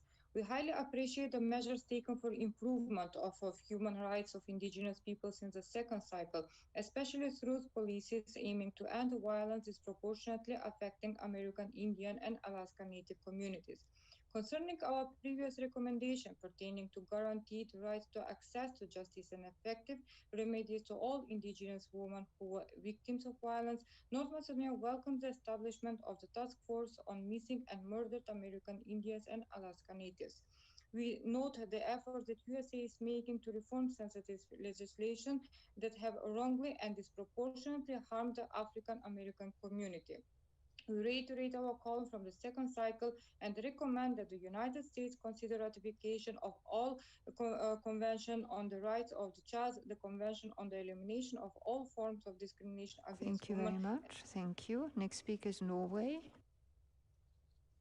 Madam President, Norway welcomes the participation of the United States in the UPR process and notes the positive steps taken since the last review. Norway remains concerned about the use of the death penalty in the United States and is concerned about the excessive use of force by the police. Norway recommends that the United States, first, repeals the decision to resume federal capital punishment and take steps to promote federal and state-level moratoriums on executions with a view to permanently abolishing the death penalty. Second, increases action to prevent excessive use of force by law enforcement officers and ensures that relevant allegations are investigated and that perpetrators are prosecuted. Third, lift funding restrictions on United States foreign assistance to promote women's full access to sexual and reproductive health and rights. And fourth, ensures that detention conditions for immigrants, particularly for minors, comply with international human rights law. Thank you, Madam President. Thank you, Ambassador. I give the floor to Pakistan. Madam President, Pakistan welcomes the U.S. delegation to its third UPR report. Pakistan shares the concerns of a number of special procedures and treaty bodies regarding its rising incidents of racial discrimination, hate speech, religious intolerance, and xenophobia in the U.S. We would like to make the following recommendations to the U.S. 1. immediately resumes its engagement with the Human Rights Council and fully comply with its obligations under international human rights instruments and standards. 2. Develop an action plan to address structural discrimination with clear timelines and milestones. 3. Take a meaningful and demonstrable step to end Islamophobia and hate speech, including through criminalization. 4. Ratify ICESCR, CEDAW, and CRC as also recommended by a number of special procedures. We wish the U.S. delegation a successful review. Thank you. Thank you very much. Doy la palabra a Paraguay. I give the floor to Paraguay. Thank you very much, President. Paraguay hails the delegation of the United States. We thank them for their report. We appreciate the signing of numerous conventions, including the Convention on the Rights of the Children and CEDAW. We also hail the creation of a Commission on Inalienable Rights, which is advising the Department of State. Respectfully, we recommend first the ratification of primary international human rights treaties that are still pending in order to move ahead towards numerous SDGs. 2, consider the elimination of the death penalty in those states that continue with the death penalty in the United States, including SDG 16, and create a body for a national mechanism for the implementation, reporting, and follow-up on the recommendations, and that this should lead to progress in SDG 16 and 17. Also, pursue free, prior, and informed consent with indigenous communities as regards the potential impact in their areas, in step with numerous SDGs. Thank you. Dando la palabra a Peru. Very much. Thank you very much. I give the floor to Peru. Madam President, Peru welcomes the delegation of the United States, and we thank them for their presentation. In a constructive spirit, Peru recommends, first, strengthen the standards on the background verification for the private transfers of firearms. 2, develop measures that allow for human rights defenders of immigrants to freely exercise their profession. 3rd, to ensure that the detention of and separation of migrant families and asylum seekers not be used as punitive measures or as deterrents to the irregular entry into the country. Thank you very much. Thank you very much, Ambassador. Philippines. Thank you, Chair. The Philippines warmly welcomes the delegation of the United States of America to this UPR session. We acknowledge the USA's constructive approach to the UPR process and notes efforts made in implementing the accepted recommendations from the last cycle. We express our appreciation for the efforts of the U.S. government to combat trafficking in persons and encourage it to continue working with different countries in addressing the issue. In a constructive spirit, the Philippines presents the following recommendations. 1. Take steps towards the establishment of a national human rights institution in accordance with the Paris Principles. 2. Ratify the following treaties which it has signed, the ICESR, CRC, and CEDAW. And 2. Sign the ICRMW. We wish the USA every success in this review cycle. Thank you, Chair. Thank you very much, Ambassador, and I give the floor to Poland. Poland would like to thank the delegation of the United States for comprehensive national report and active participation in the cycle of the UPR process. We welcome USA's efforts undertaken to comply with the recommendations accepted during the second UPR cycle. We appreciate steps taken to fight all forms of discrimination, including providing for effective remedies to those affected by the misconduct by police officers and law enforcement agencies. Nevertheless, Poland would like to recommend to the US to protect expanded and equitable access to healthcare. We welcome the focus on the role of human rights in the US foreign policy following the formation of the Commission of Inalienable Rights. We recommend to the United States to recommit to multilateral human rights institutions.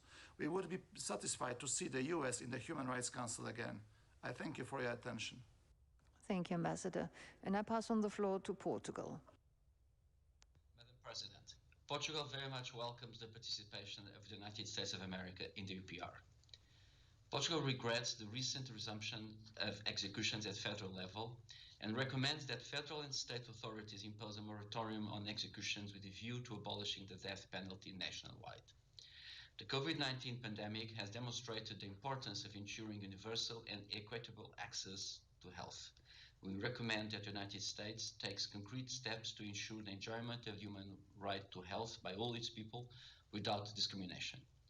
Finally, we welcome the approval of the First Step Act and recommend further actions to prevent overcrowding of jails and prisons, especially during the current pandemic. Eliminating or reducing mandatory minimum sentences would be crucial to this effect. Thank you very much. Thank you very much, Ambassador. And I give the floor to Qatar.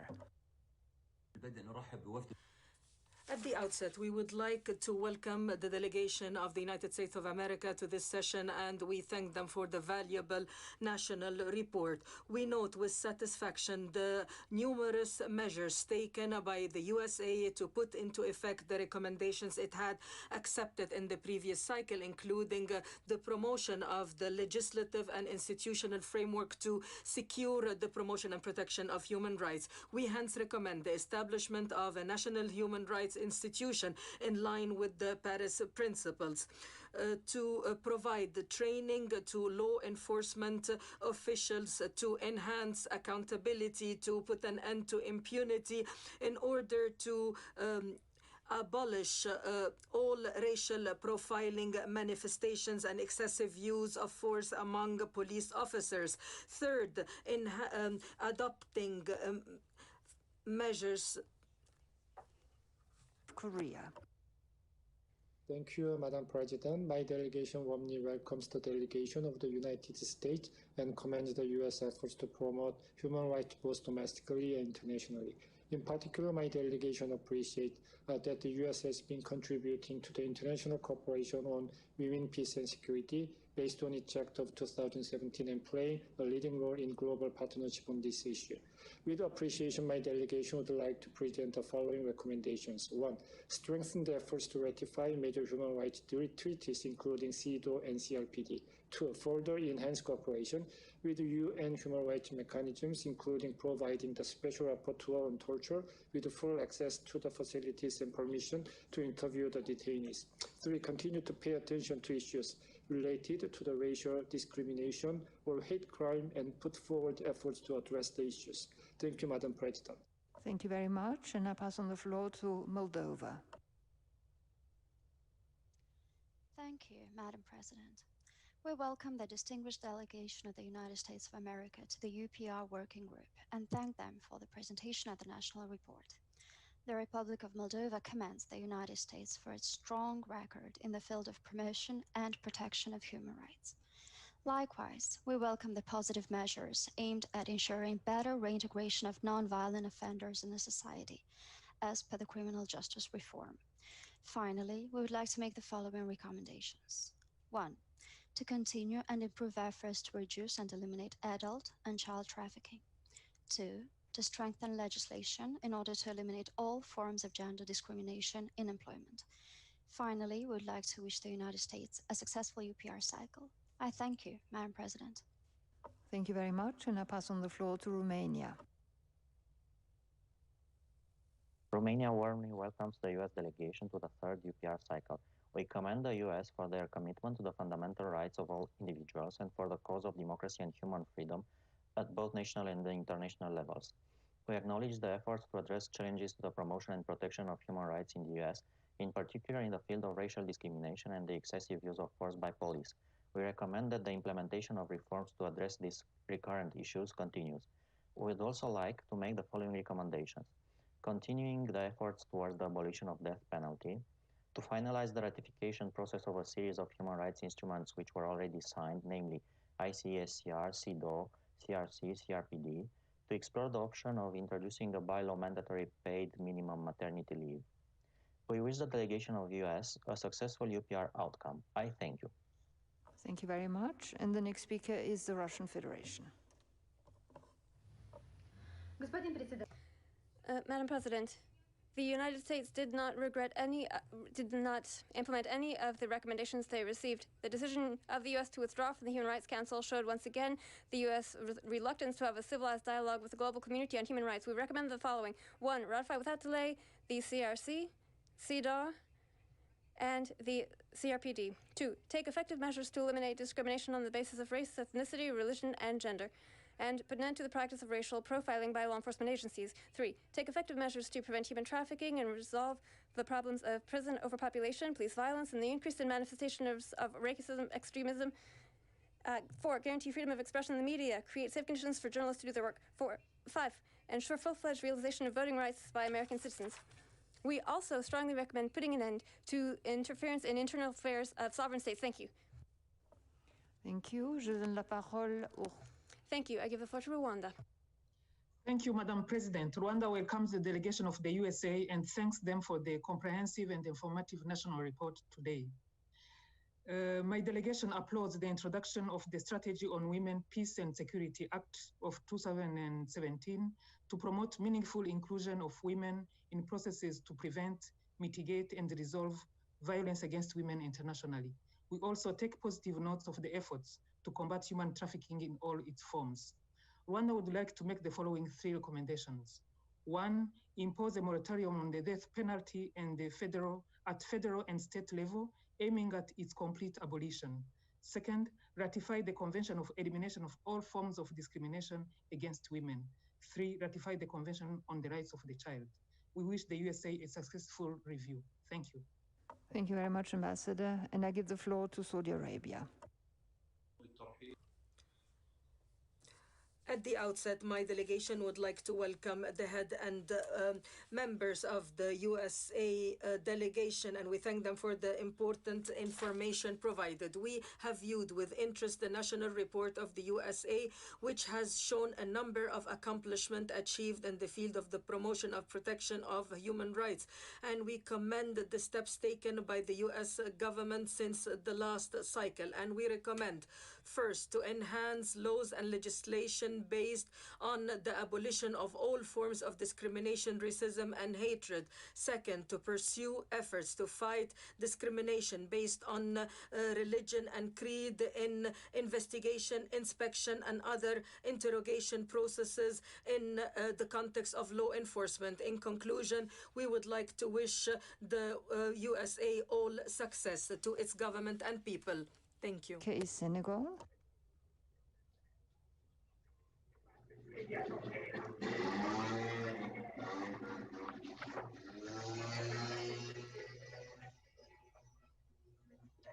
Merci, Madame la Présidente. Thank you, Madam President. The delegation of Senegal would like to take this opportunity to extend its warm welcome to the U.S. delegation and commend them on presenting their report during this 3rd UPR. Senegal is pleased to see that the United States is participating actively in the UPR, and we welcome the implementation of 260 out of the 343 recommendations they received during the 2nd UPR, which encourages and bolsters the respect for the inherent dignity of women and men, gender equality, and the promotion and protection of relevant rights. Our country warmly welcomes the signing of a presidential decree on the promotion of religious freedom at the international level, and also the establishment jointly with 30 other states of the First International Alliance for Religious Freedom, which aims to combat religious persecution throughout the world. We would like to submit to the U.S. the following recommendations. Accede to the International Convention on the Protection of All Persons Against Enforced Disappearance. Désolé. Apologies. The time is over. The floor I give for Singapore. Madam President, Singapore takes note of the U.S. effort since its last review to promote human rights, including the important work of the Commission on Unalienable Rights. The U.S. is one of the most racially, culturally, and religious diverse nations in the world. Given our own multi-ethnic society, Singapore recognizes the complexity and sensitivity required to preserve racial and religious harmony and the rule of law. We note the U.S. government's acknowledgement that more can be done to ensure fairness to all citizens. Singapore recommends that the U.S. continue to take concrete actions to promote interracial and interreligious respect and eliminate discrimination, including through addressing socio-economic root causes and strengthening domestic remedies. Existing socio-economic inequalities has been exacerbated by the ongoing COVID-19 pandemic and are a fundamental challenge confronting all UN member states, including the US. We commend the US for taking steps to address poverty, including the launch of an updated comprehensive federal strategic plan to prevent and end homelessness in April 2020. Singapore recommends that the US continue its ongoing efforts to build a more inclusive society and reduce inequalities, including by updating its strategic plan to address the disproportionate impact of the COVID-19 pandemic on vulnerable populations. Thank you, Madam President. Thank you. And finally, I give the floor to Somalia. Ambassador, you have the floor. Thank you, Madam President. Somalia welcomes the delegations of the United States of America and appreciates the presentation of the country report to the Council. My delegation congratulates the United States of America for accepting 260 of the 343 recommendations that were suggested in the 2015 UBR cycle. Somalia noted that the United States of America is party to 5 of the 9 human rights treaties as a core of international human rights instruments. With that note, Somalia recommends the following. Consider ratifying all remaining human rights conventions. Second, continue human rights commitments and establish national human rights institutions. We wish a very successful review for the United States of America UPR review. And I thank you, Madam President. Thank you very much, Ambassador. And I now hand back the floor to Ambassador Bremberg and his delegation to make their final remarks. Thank you, Madam President, and thank you to the many member states that offered thoughtful recommendations. For the final segment of our presentation, I would like to present 2 video messages to discuss issues raised by Switzerland, Spain, Iceland, Fiji, Ghana, Chile, France, and Ireland, among others. And then finally, we'll hear again from my co-heads of the delegation live from Washington to address any other outstanding issues with the remaining time allotted. Thank you. I'm Charles Allen, and I serve as Deputy General Counsel for International Affairs at the U.S. Department of Defense. Respect for universal values, including the rule of law, is a core interest for the United States at home and around the world. The Department of Defense complies with the law of war, and it has an effective program to implement the law of war's requirements in military operations. Nothing in my remarks should be understood to depart from well-known U.S. views on the principle that the law of war is the lex specialis with respect to armed conflict. As such, it is the controlling body of law with regard to the conduct of hostilities and the protection of war victims. First, I'd like to turn to some of the questions raised about the U.S. detention facilities at Guantanamo Bay. The United States has no current plans to close these facilities. Executive Order 13823 of January 30, 2018, Protecting America Through Lawful Detention of Terrorists, requires these detention operations to continue to be conducted consistent with all applicable U.S. and international law. Only 40 individuals remain detained there. Since 2015, 68 individuals have been transferred from Guantanamo to other countries. Before each transfer, the United States received assurances from the receiving governments that the detainee would be treated humanely after transfer. The United States takes very seriously its responsibility to provide for the safe and humane care of detainees at Guantanamo Bay. These detainees receive high-quality medical care that's comparable to that received by U.S. military personnel serving at Guantanamo. We provide the International Committee of the Red Cross access to detainees, and DoD has worked closely with the ICRC to increase opportunities for Guantanamo detainees to communicate with their families. All Guantanamo detainees may file habeas corpus petitions in U.S. federal court challenging the lawfulness of their detention. Detainees have access to independent legal counsel and to appropriate evidence for this purpose. In addition, eligible detainees receive periodic reviews to assess whether their detention remains necessary to protect against a continuing significant threat to the security of the United States. With respect to military commissions, ongoing proceedings at Guantanamo incorporate fundamental procedural guarantees that meet or exceed the fair trial safeguards required by Common Article 3 and other applicable law, and they are also consistent with those in Additional Protocol 2 to the 1949 Geneva Conventions as well. I'd like to turn next to address the issue of torture. Let me reiterate that the United States does not permit its personnel to engage in acts of torture or cruel, inhuman, or degrading treatment of any person in its custody, regardless of the location or circumstances. We take vigilant action to prevent such conduct and to hold any perpetrators accountable for their wrongful acts. The Detainee Treatment Act of 2005 prohibits cruel, inhuman, or degrading treatment or punishment of any individual in the custody or under the physical control of the United States government, regardless of nationality or physical location. The U.S. Army Field Manual on Interrogation lays out the standard for the U.S. government in ensuring lawful and humane interrogations of individuals detained in armed conflict. That manual explicitly prohibits threats, coercion, and physical abuse, and certain specific actions, including waterboarding. I'd like to turn next to questions relating to our military and counterterrorism operations, as well as related questions of accountability. We take scrupulous care to ensure that our operations are conducted in accordance with all applicable domestic and international law, in particular the law of war. The long-standing policy of the U.S. military is to investigate alleged law of war violations by U.S. forces for which there is credible information.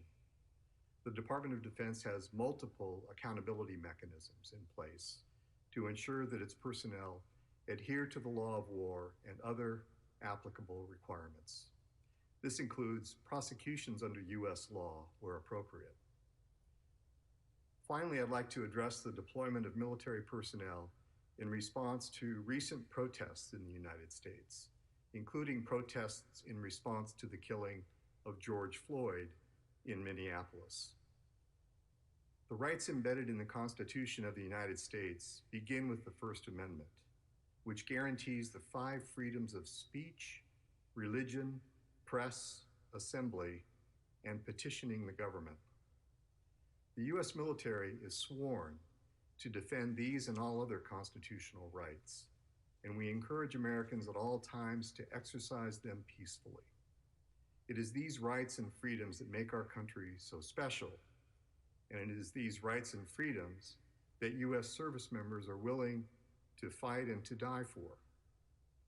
At times, governors of individual states deploy National Guard personnel to support law enforcement agencies to help maintain law and order so that other Americans can exercise their rights, free from violence against themselves or their property. It is not something National Guard personnel seek to do, but it is their duty, and they do it with the utmost skill and professionalism. We continue to believe that the option to use active duty U.S. military personnel in a law enforcement role should be exercised only as a matter of last resort, as specified in law, and only in the most urgent and dire of circumstances. To conclude, I hope I've been able to demonstrate our nation's dedication to universal values, including rule of law. Thank you. I'm Alexander Maugeri.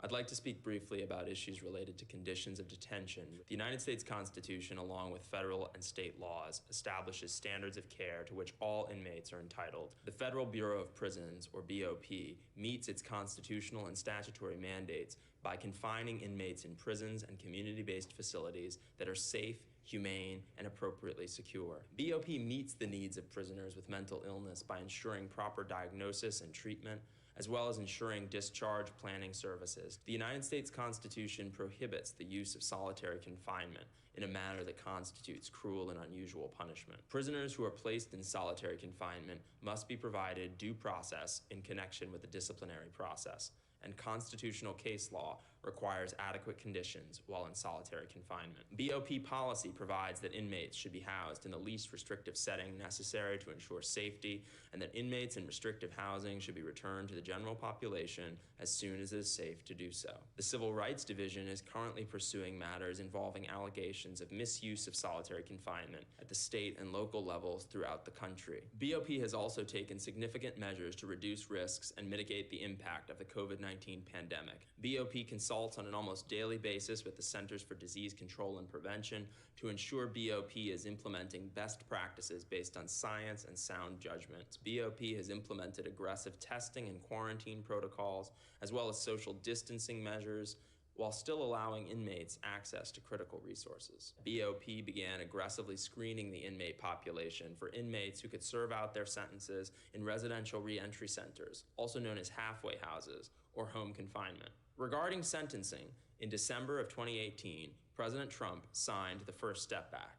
the most significant federal criminal justice reform in several decades. As the President noted, this legislation reformed sentencing laws that have wrongly and disproportionately harmed the African American community. The First Step Act gives nonviolent offenders the chance to re-enter society as productive, law-abiding citizens. The First Step Act also includes retroactive application of the Fair Sentencing Act of 2010, which reduces the sentencing disparity between offenses involving powder cocaine and crack cocaine, shortens mandatory minimum sentences for some nonviolent drug offenses and firearm offenses, and increases opportunities for judges to deviate from mandatory minimums when sentencing for nonviolent drug offenses. States are now also following the federal government's lead with regard to sentencing reform. Sentences of life without parole cannot be applied to juvenile offenders for non-homicide crimes committed as a juvenile, and life without parole cannot be made mandatory for juvenile offenders. The United States has laws at the federal level and in just over half the states which authorize the death penalty for the most serious crimes within constitutional limits and consistent with U.S. international obligations. The U.S. judicial system provides an exhaustive system of protections at both the federal and state levels to ensure that the death penalty is not applied in a summary, arbitrary, discriminatory, or inhumane manner, and that its implementation is undertaken with meaningful procedural safeguards after access to multiple layers of judicial review, in conformity with the U.S. Constitution, federal law, and U.S. international obligations. The Justice Department continues to take great precautions to ensure decisions to seek the death penalty at the federal level are not based in any way on factors that include race or national origin. Any criminal defendant who alleges that the application of the death penalty was racially motivated may challenge such sentencing in court. Regarding gun violence, the Second Amendment to the United States Constitution protects the individual's right to keep and to bear arms. Federal, state, and local governments are therefore limited in how they can regulate the possession of firearms. At the same time, the United States is working to ensure criminals who use firearms in committing their crimes are pursued and appropriately punished. For example, in November 2019, the Attorney General started Project Guardian, a new initiative to reduce gun violence and to enforce federal firearms laws. Project Guardian is based on 5 principles: coordinated prosecution, enforcing the background check system, improved information sharing, coordinated response to mental health denials, and crime-gun intelligence coordination. Finally, I'd like to highlight the United States government's work to end violence disproportionately affecting American Indian and Alaska Native communities. In November 2019, President Trump signed an executive order establishing the Task Force on Missing and Murdered American Indians and Alaska Natives. The task force's activities include holding tribal consultations, promoting greater cooperation among federal, local, state, and tribal law enforcement agencies in responding to cases, and increasing public awareness of the issue. Thank you.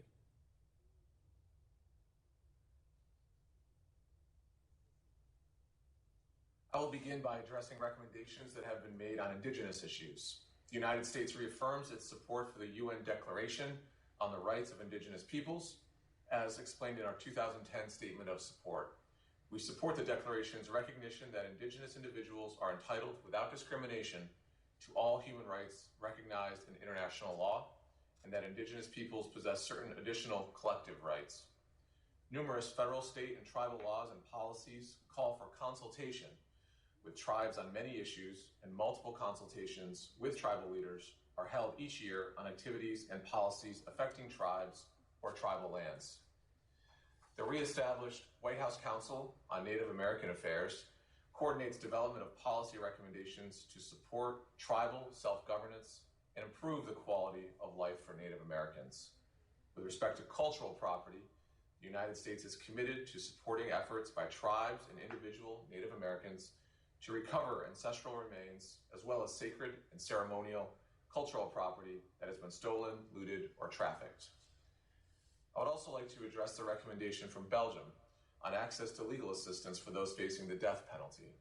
In addition to exhaustive procedural protections set forth by my Justice Department colleague, federal capital defendants are guaranteed at least 2 attorneys, at least one of whom must be, quote, learned in the law applicable to capital cases and who shall have free access to the accused at all reasonable hours.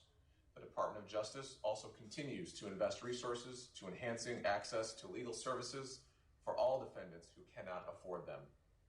Several delegations have also referenced measures taken against the International Criminal Court. In announcing sanctions designations related to the ICC, we acted to protect Americans from unjust and illegitimate prosecution by the ICC, which threatens our sovereignty and poses a danger to the United States and to our allies. The United States is not a party to the Rome Statute that created the ICC, nor have we ever accepted its jurisdiction over our personnel. I'll now turn to Assistant Secretary Destro. Thank you, Madam President. I'd like to address two issues. The first is the comments from many of the delegations concerning police brutality and remedies for racial discrimination. In the United States, individuals and their families have access to state and federal courts to press for both institutional changes and monetary damages. We consider this a way of keeping the courts open, and both state and federal criminal prosecutors and administrative remedies are also available. I'd also like to address the concerns raised about access to sexual and reproductive health services. Abortion is legal in the United States, and the U.S. supports both domestic and international programs for women's health at a very high level. But we do reject the proposition that abortion is a matter of international human rights and affirms that all lives, both born and unborn, should be protected. Thank you.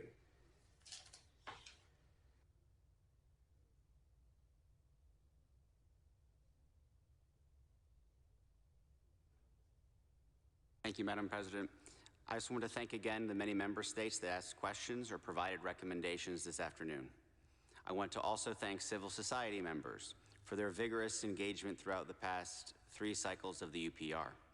We firmly believe that the UPR process is more than just a 3-hour interactive dialogue in Geneva once every 5 years, but an ongoing discussion with civil society, member states, and indeed within our own government.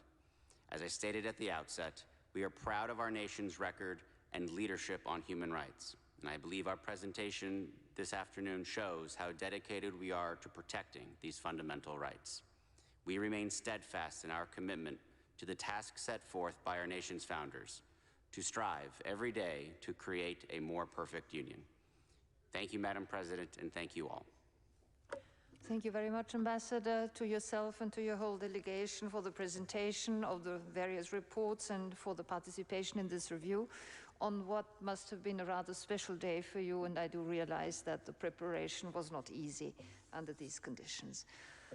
As you know, the report of the review will be prepared by the members of the Troika, in this case representatives of the Bahamas, Germany and Pakistan.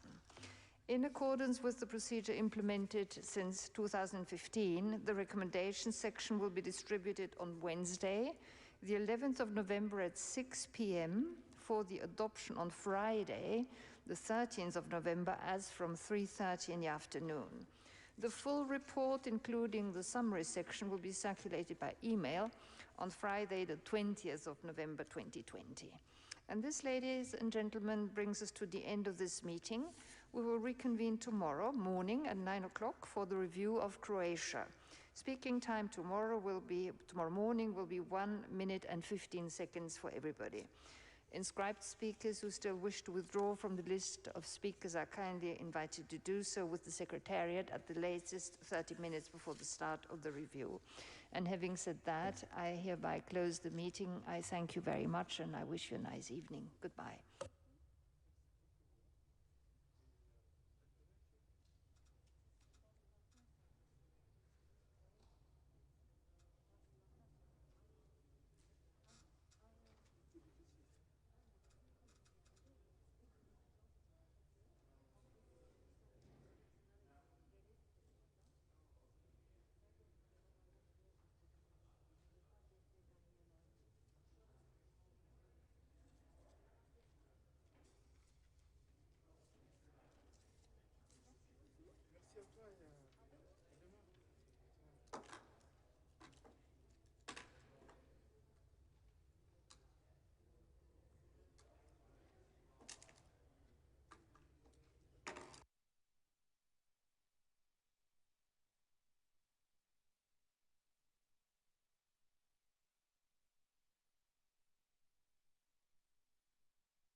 Dieu merci.